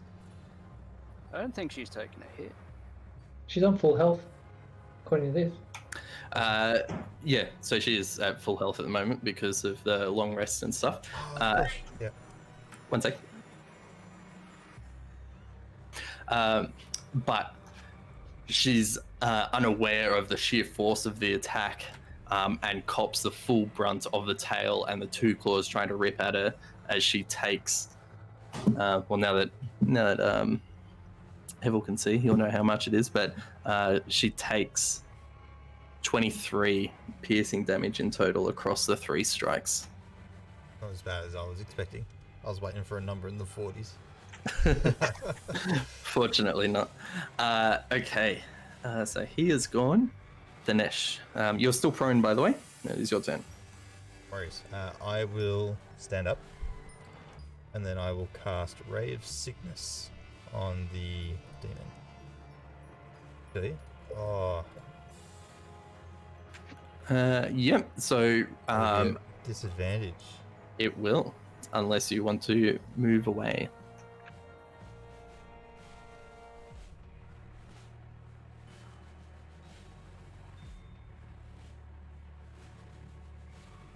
Yeah, I will. I'll disengage, and then I will move towards the back of the room.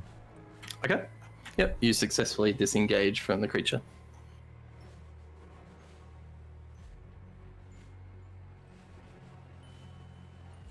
And that's me. Hevel, it is your turn. I will touch rock, casting Cure Wounds, and Yep. I will heal for 11 hit points. Rock, you feel the energy from Hevel as he places the calming hand on top of you. You awaken, still prone on your back. My spiritual weapon will move towards the fiend and hack at it. Yep. Roll 2 hit. 16. That hits. Roll damage. Yes. Have we worked out his AC yet? No. It's 8 force damage and 4 radiant damage. Let's just quickly check. Radiant Soul. Once per long rest, you can transform for 1 minute or until you end it. Doesn't say if you go down, does it end? Okay, yep, so 12 damage. Sick. All right, you see your hammer swing down, this time as if crunching some of the spines on its shoulder and back. And you see the spines that it did contact with have broken. And it is looking very hurt from that attack, but it stands up and shrugs that one off as well. When I say very hurt by that attack, I mean it caught the full damage from that attack. Before I give mixed messages. My bad DMing there.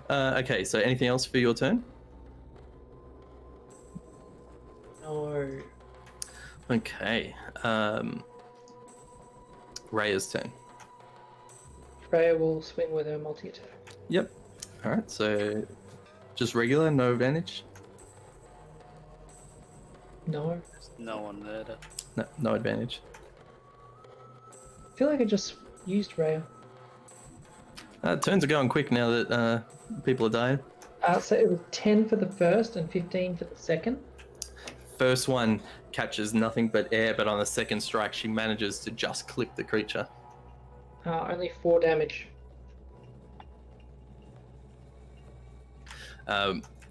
She's only managed to just catch with the tip of her blade to enough that it's just left a reaching scratch on the part in front of him. It looks like it's tickled him almost. Anything else for Rhea? No. Izzy, you are up. I will attempt to grab him with my hand again. Okay. Is it the same thing? I concentrate it. As an action, you Yes. make the hand crush. Oh, okay, to break out. You're trying to grab the yep. fiend? Yes. Alright. With my massive hand.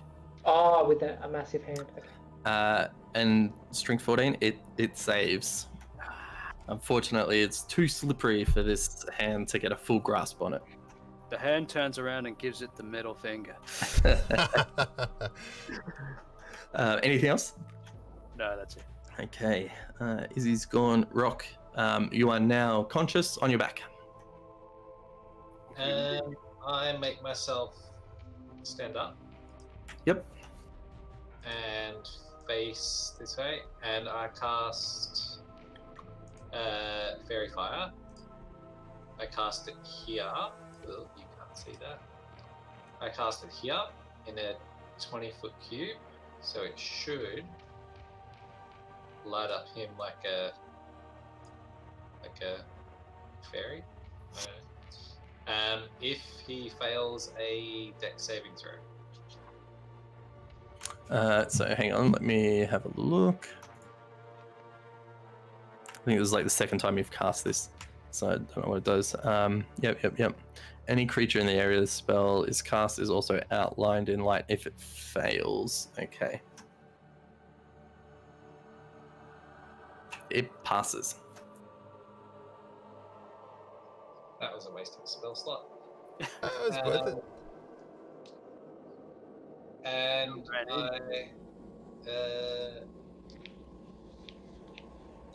I just. What should I? Nah, just stay where I am. Don't want to run in and give Raya advantage. Nah, because I'll die. Okay, so All the hell. it's the creature's turn, and he's going to continue his assault onto Rhea.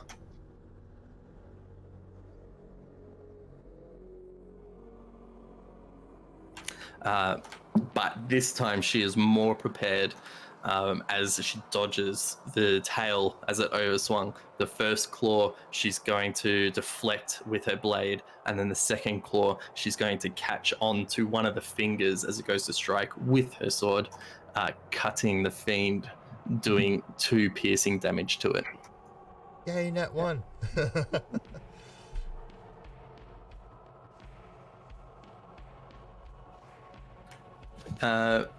Moving on, we are at Dinesh.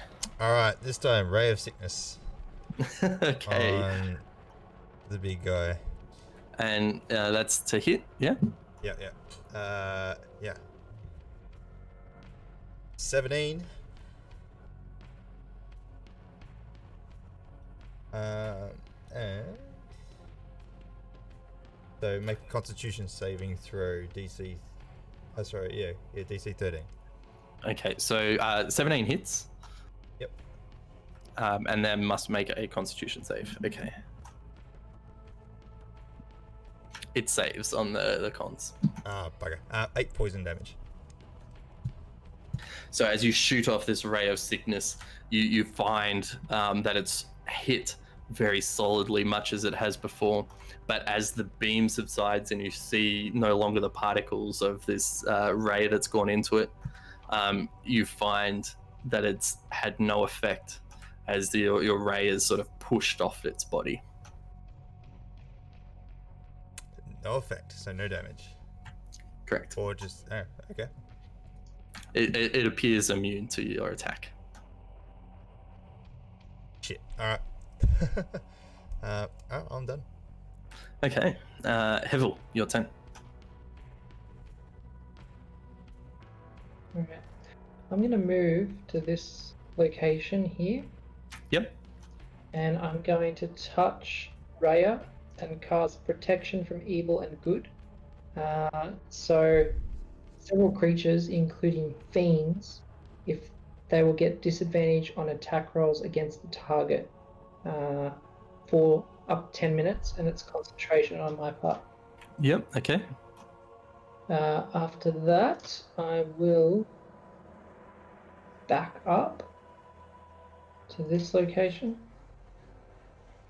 and I'll use my bonus action to swing with my hammer. Yep.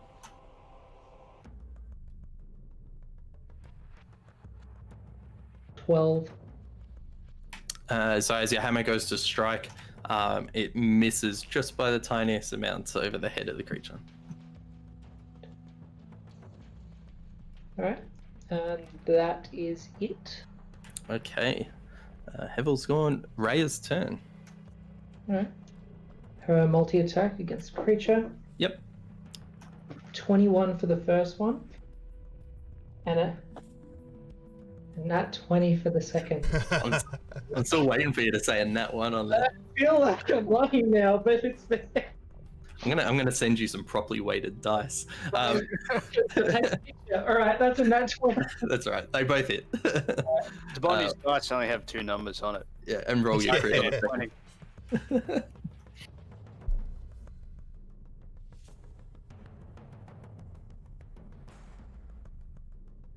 and 9 is 19.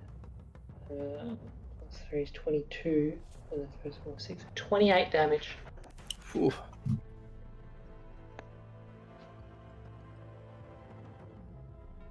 Okay. Wait, how much? Sorry, did you say 28? 28. Man, I nearly gave you all that for free. So she makes very clean, quick, successive blows. But again, the blade is finding it very hard to cut into this unnatural leather that's on this creature. Does, however, make some deepish cuts, and the creature howls out in a deep infernal, almost like a cackle, but it's in pain from that strike. Anything else for Rhea? No. Izzy, you are up. Cool, Inferno, so that means he'll probably be resistant to fire, so I'm not going to try Firebolt. Try grabbing him again. Okay. It saves. Fuck.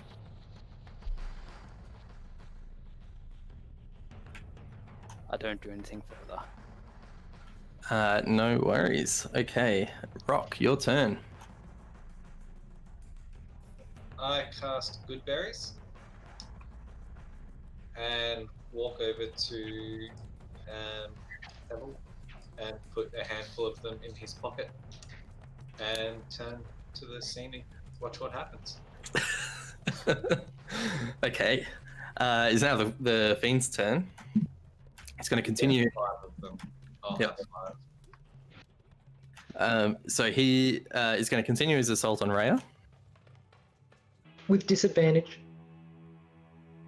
Yep. Did I hear you gave me good berries? 5. Yeah. Okay. So his tail is going to swing over top and makes full contact on her. She was not ready for it, and takes 10 piercing damage.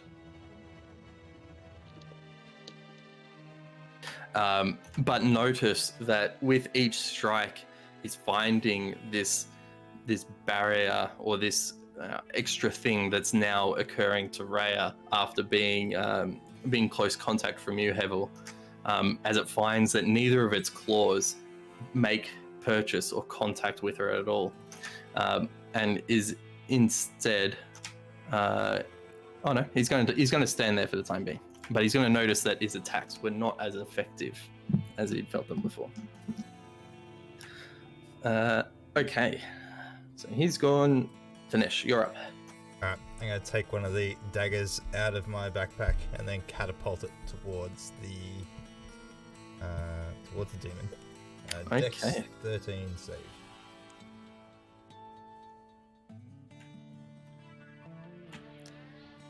Just saves. Ah. Alright. No. I will.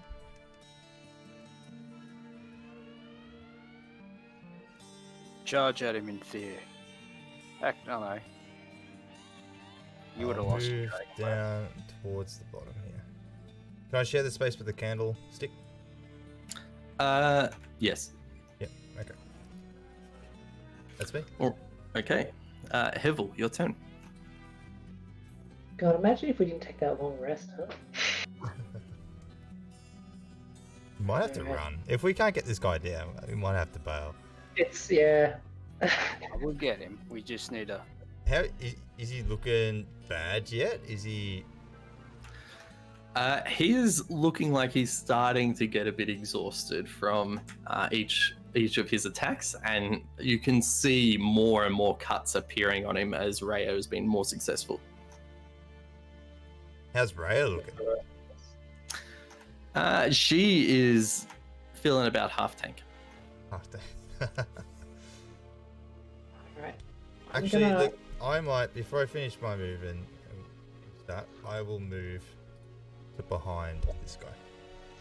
Okay, so you, instead of ending your turn on the candlestick, you're gonna Yeah. Yep. end. Okay. All right. Yeah, Hevel, your turn. Alright. I'm gonna walk to this location. And Yep. I'm gonna touch this creature. Cast Inflict Wounds. Ooh, that's a spell I haven't heard in a while. Yeah. 23 to hit. As in, you rolled a 23 to hit? Yeah. You hit. Roll your damage. 4d10. And I rolled 12 damage. Oh, now you feel like me.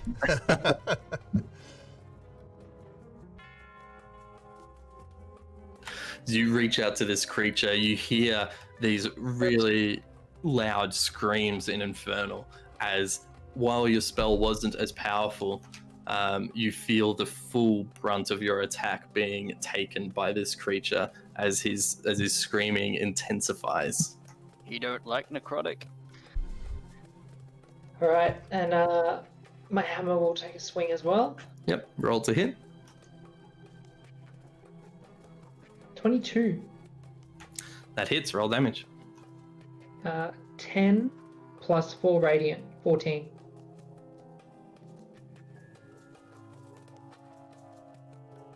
Yep. Now, also, how long does your thing last for? Is it a minute?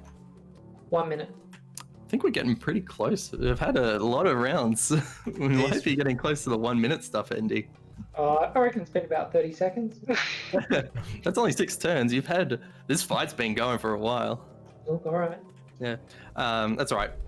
I should keep a turn count if we're getting big fights like this. Anyway, your hammer swings down, and again, much like the same infernal scream from when you did inflict wounds, it screams again, but getting stronger and more intense as you see barbs breaking off more easily from the strike, and the energy in the creature is starting to sap away. Anything else for your turn? I'd like to back away, but I can't. Not with that So attitude. that might be safer than taking a hit from it. Okay. You know what? I'm going to risk it. I'm just going to try and back off. Okay. Because that's probably better than taking 3 hits.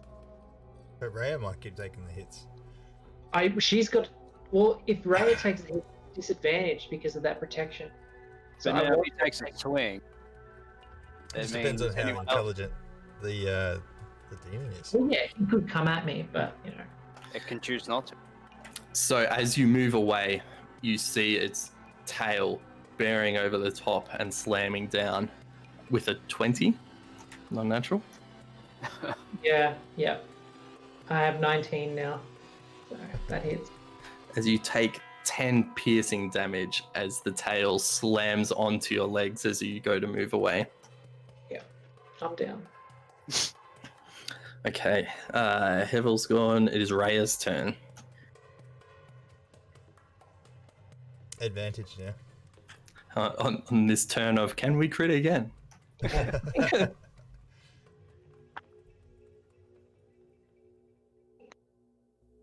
22 to hit for the first.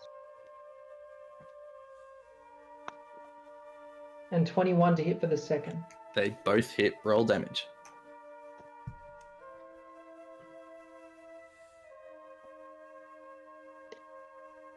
$20.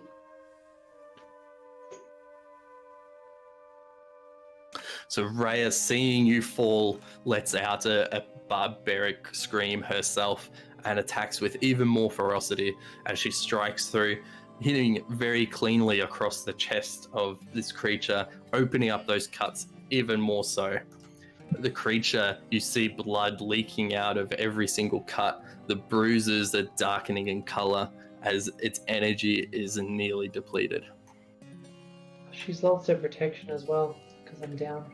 Yep. Yeah, that hit would have rolled your concentration, but that's all right. Izzy, your turn. I will try and grab it again. Okay. It fails. Yes.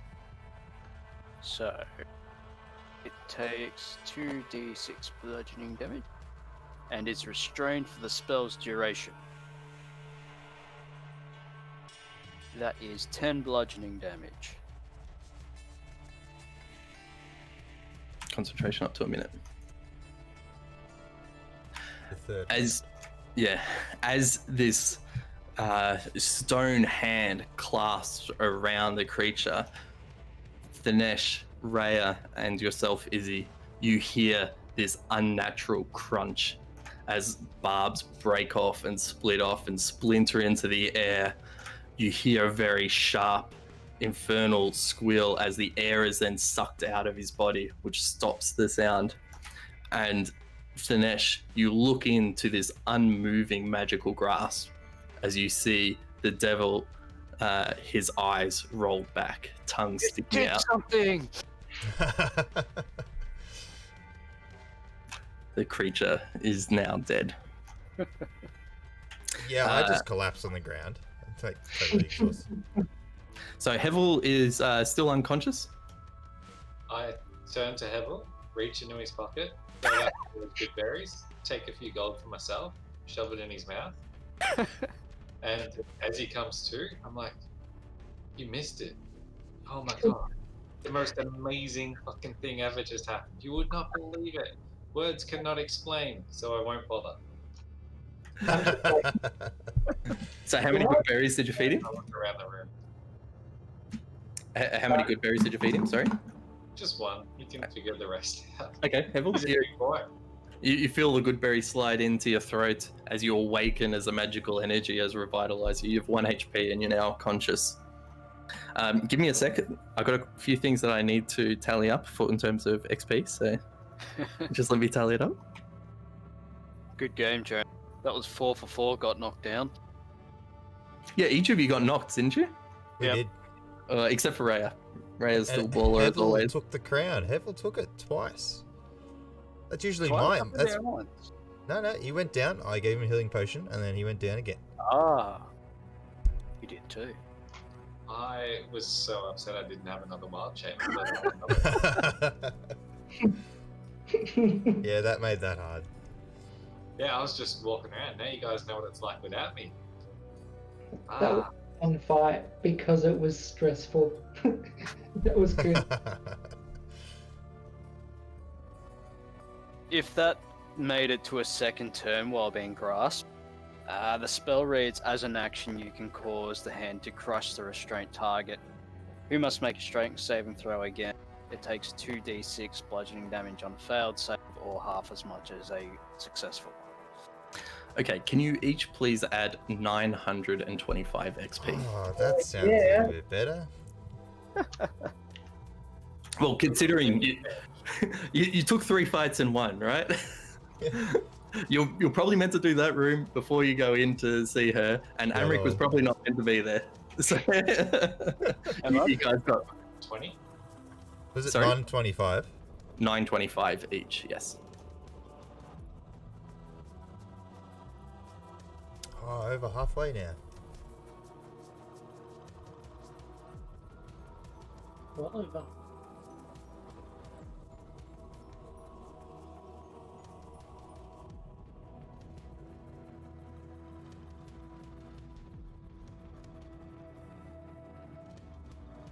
Yeah, I think in the future we just go with the funnel shit through a door.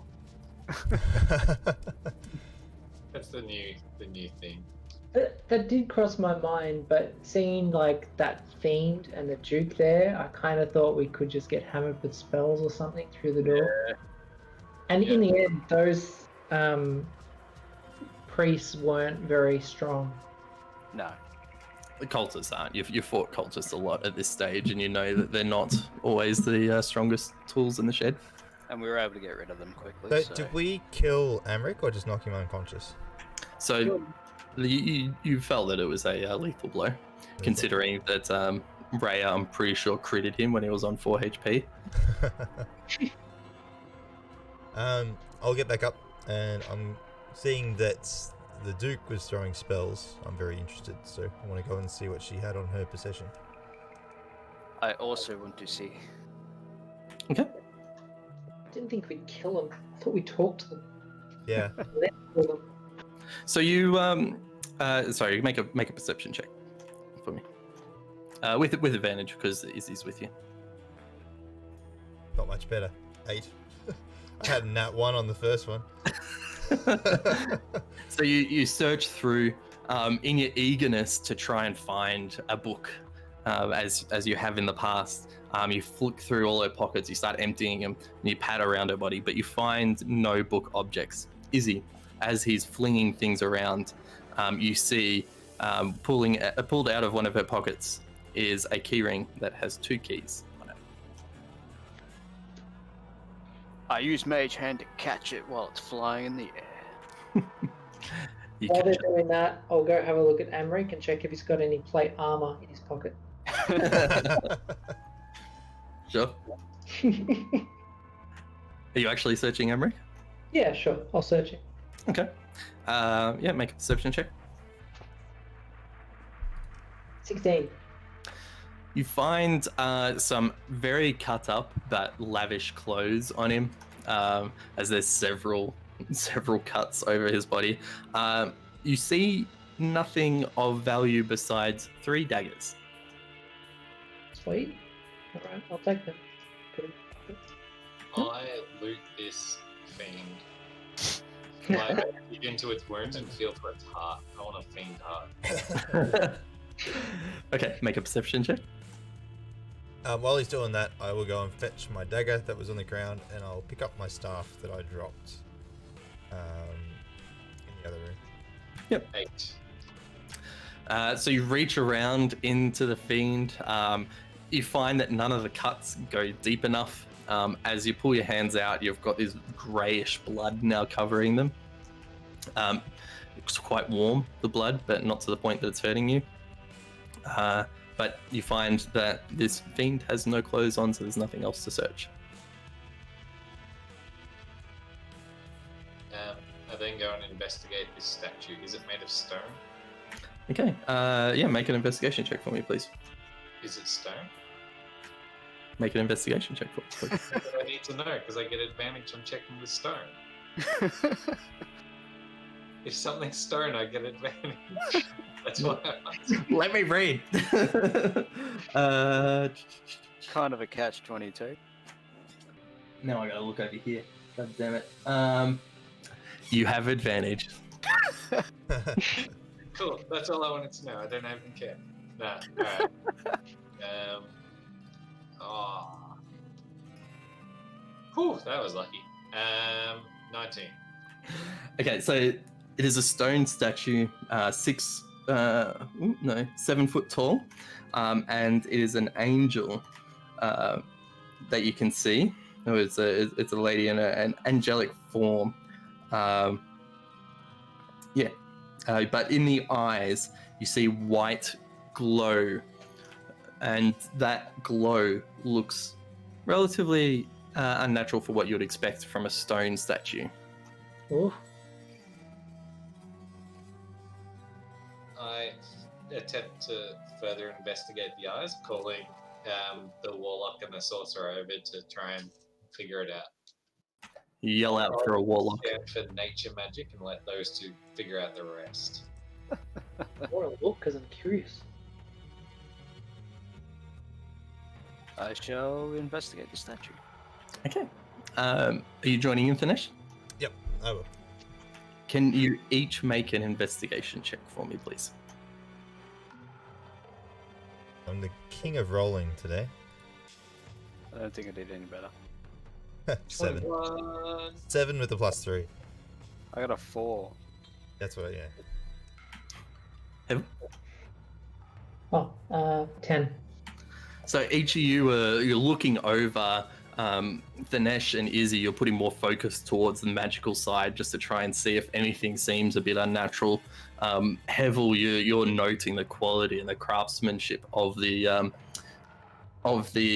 statue. And Rock, your interest of the glow gets more of your attention, and you look up and you stand up to the point that you can now see in eyesight, looking at eye level of the statue. And while it's very bright, very white glow, you feel that looking behind it into the light, it looks hollow in that section. And what you would think would be a solid statue, you feel that this area looks a bit hollow. Do I know who the statue is of? Do I recognize the statue? I'll get you to make a history check. I'd like to help with that. Sorry, no. Religion check with advantage because Hevel is helping you. Alright, well, first one's 22. Nice. The second one was only 11. As you look over, you've heard some stories of a angel by the name of Zariel. Okay. Do I know anything about those stories? So you mutter amongst yourself, Zariel, and Rhea turns to you and says, "Yeah, I recognize Zariel. She was the angel that charged with the Hell Riders when they went into hell." Oh, So I'll say to Rhea, so why is a statue of Zariel doing in a place like this? Your guess is as good as mine. I would have taken these people for devil worshippers, not angel worshippers. Does it look like they stole it from Elturel? No, it looks like it's been carved here.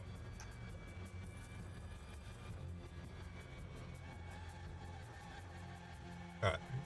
So I'll just suggest mention the to rock. everybody that, yeah, it's an angel statue of an angel called Zariel that was to ride with the Hell Riders.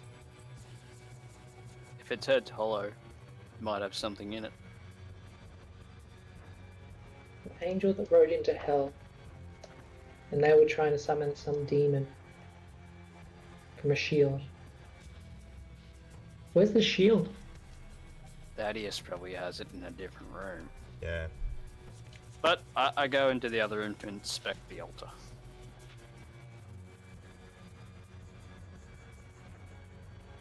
Okay. So you walk up to the altar and make a perception check for me, please. 19. So this is an obsidian altar. You can tell from the touch of the altar. Yeah, it's been carved from it's a claw-footed altar carved from a single block of obsidian, and it has at the top of it. There's a small angel-shaped flame erupting from the top. Looking at it, it can't quite tell, but it vaguely resembles Zariel as you saw it in the other room. Is it a flame or like an ornament? Yeah, it's a flame. So yeah, it's an angel-shaped flame erupting. So it's an actual fire on top of it. Interesting. Yeah. I message Hevel. Come look at this Zariel statue in here. I I mean, turn and I'm like, oh, you're in the other room. All right, cool. Like, all right. I walk in the other room. Oh yeah, that's a statue, Zariel. no, as in it's a flaming thing. It's a flame. It's a flame shaped like Zariel, not an actual statue. So, hang on, sorry. Let me. I might have topic cussing and a single-footed altar carved from a single block of obsidian, which has a small angel-shaped flame erupting from the top. Okay, yeah. So it's an altar. It's not a statue, but it's like a flat altar, and in the center of it is this flame of a dancing angel-shaped flame that you believe is vaguely resemblance to Zariel. You also notice that in a ring around the flame, there are some infernal runes that have been carved in there. What do they say? I don't know. It doesn't tell me. Read them. All right. You just believe them to be some religious runes. And does the fact that there's like this this angel type thing in flame have any symbolic significance? You think so? But you're not entirely sure what. All right. Can I detect if it's held there by magic or? Yeah, make an Arcana check for me. I know we're probably doing this wrong, but it's alright. 9. We'll get through it.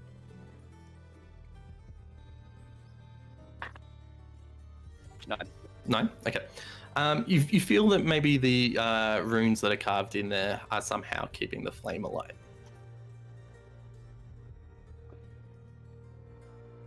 Interesting.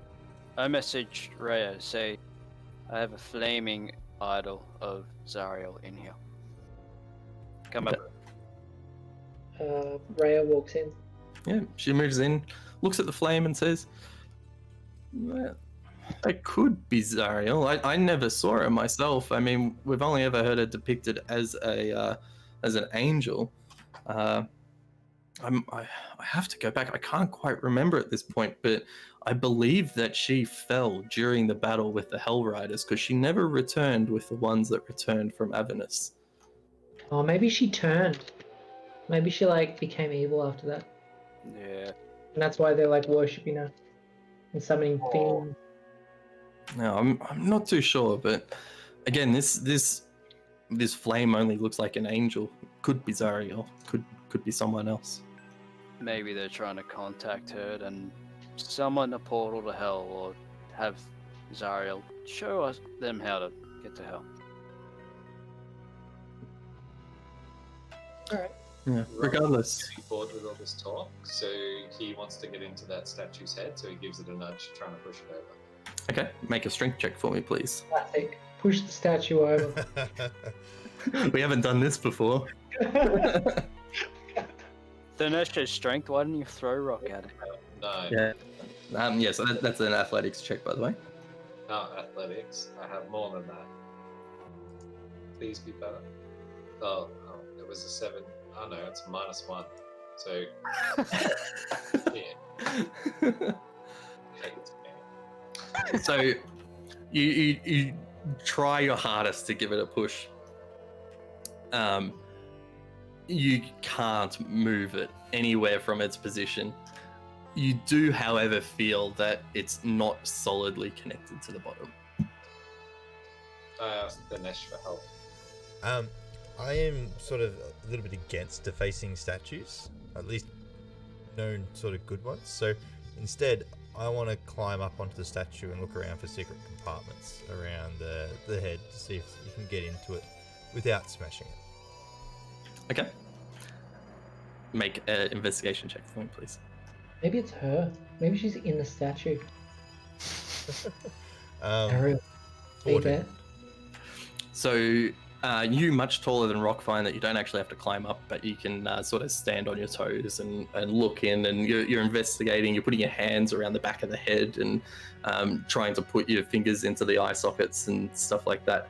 And you find no secret compartment. You find that it is hollow in the head as you feel around closer in there. But you understand that the only way that you are going to see what is exactly in there is if the statue was to break. Okay, Dinesh pushes it over because you'd be intrigued at this point. Make an athletics check, please.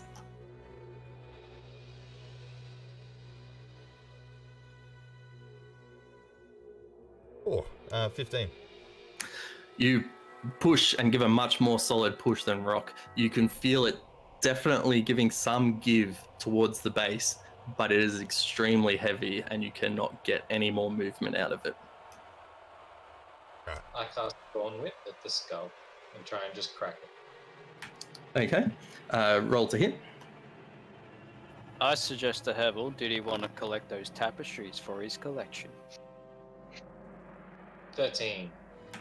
You lash out this thorn whip, but it does not get purchase on the stone head and slides directly off as it tries to coil around. turn to Ganesh and just like, hey, your turn. Blast it. If I can, I'll have another go to try and reef it over. Okay, make a athletics check. I'll see what's happening and I'll run out and assist him with a shield bash to the statue. Roll with an advantage, Thanesh. Okay. 22. As you're giving this heaving push, Hevel jumps in over the top with his shield out and forward, and that enough momentum has given it enough movement to push over as it moves off the altar and smashes to the ground. As you see this clutter of rock break everywhere, you hear a distinctive clang, and you see a mace on the ground that is glowing. Oh, I want that. The head of this mace sheds a bright light in a 5-foot radius. Is it like a metal mace or a wooden mace? Say wooden and then I can steal it. It is. I already said it made a metallic clang, so it is metal. Ah, don't give a shit. Rock's just like, whatevs. Shit, waste of time. Yeah, I see this and I'm like, that looks very appetizing, and I walk up and I pick it up. Okay. So who's picking up? Rock or Hevel? Sorry. Hevel, obviously. Yeah, Oh, yeah, Rock said he didn't want it because it's wood, Okay. not wood. Rock's allergic to metal because he's a druid. Apparently, druids. Okay. Daddy, I need your backseat Yeah. DM.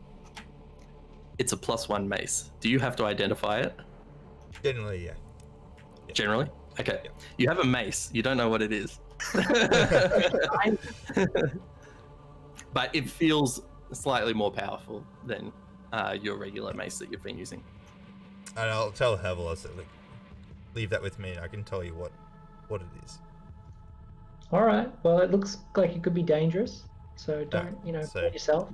I'll take the mace and I'll walk into the other room because it's just a little bit more. The Nesh would feel it'd be a little bit more safer because it's hidden, and I'll begin to cast Identify. That's a 10-minute, or is it a 1 hour? 10 minutes. Okay. Can I suggest a short rest while you're doing that? I believe it's 10 minutes. Let me just double check. Oh, hell I yeah. said the wrong thing. Rock wants one of those. Yeah, 10 minutes. 11 minutes. Rock presses himself into the corner and just lays down and starts napping. Okay. Are you are you each going into that room with the obsidian altar? Yep, with the intention of resting. Okay. All right. So Hevel and Thanesh, I'll get you guys to move in there as well. Yeah, and I close. If everyone was coming in, I close both the doors and then resting. Yeah. Actually, before we do, would it be better to drag all the bodies in with us? Nah, figure if Clean up. anyone's happened, it matters. Like, there's death everywhere in this place. Like, the whole entrance, the building Yes. up top. Yeah. Right. Like, Alright. we literally murdered like 30 guards upstairs, remember? We can at least close the door. Yeah, we never opened the doors up top. These ones.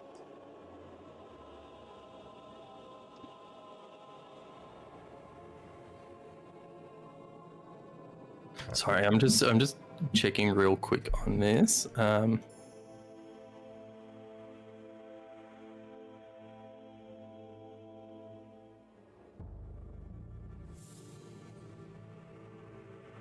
he's doing that, the first roll I did when I went down, it was a 7.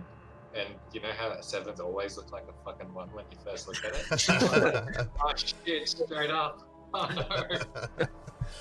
All right. So 10 minutes into your short rest, Thanesh, you complete your identification of this weapon.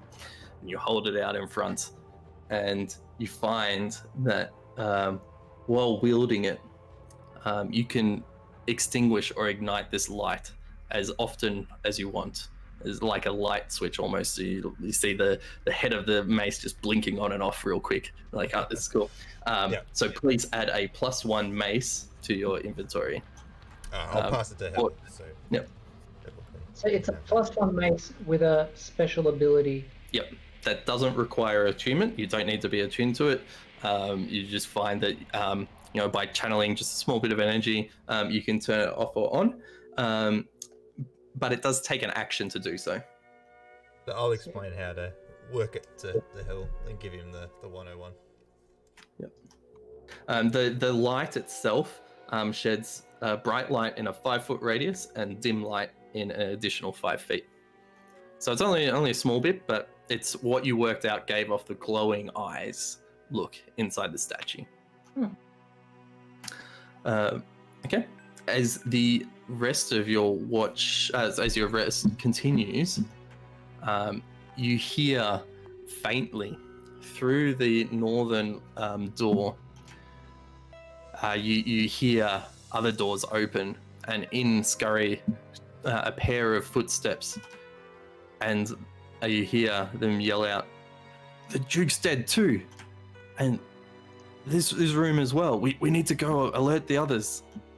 As they sprint back out, you hear the doors towards the north clang shut as well. In the rest of your short rest, so another 10 minutes after that has now completed. You find that you are undisturbed in this room though, where you are. But each of you did hear that interaction that went on.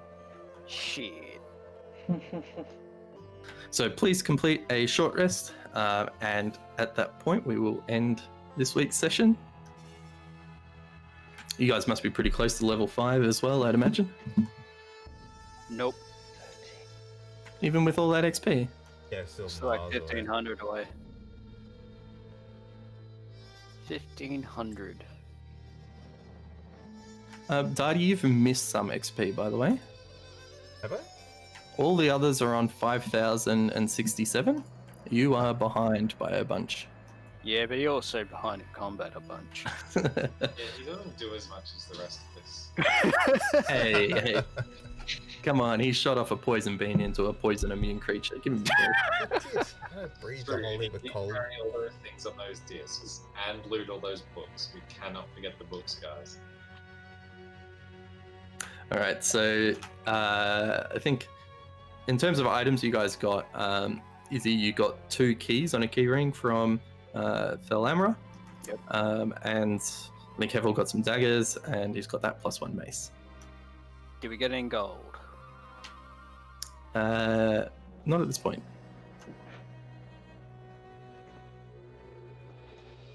That was fun.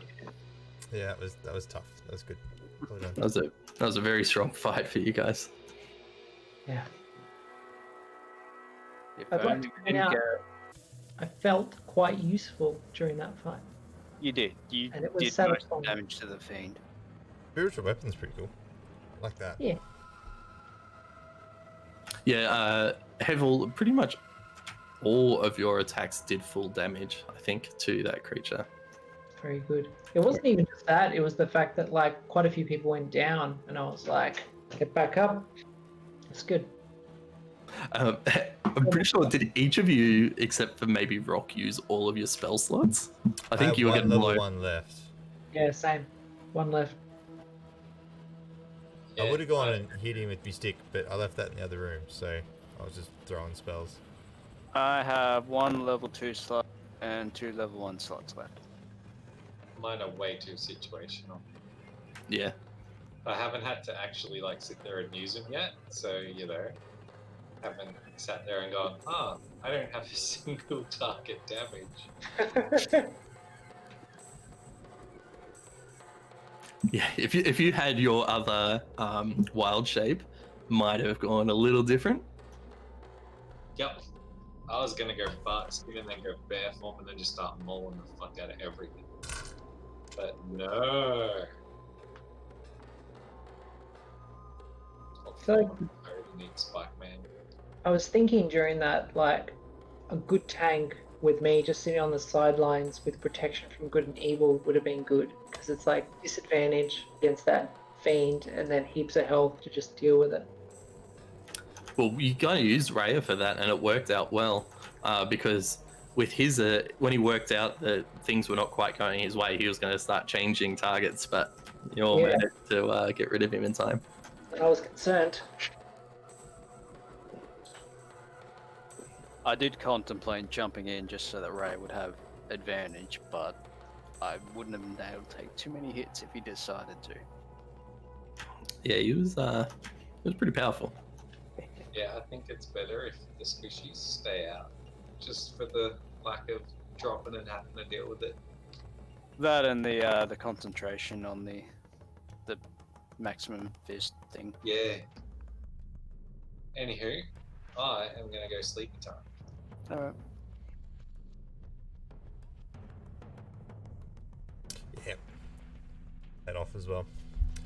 Cool. That was good. See Thanks, you guys. next week. So, See ya. Thanks. Cheers.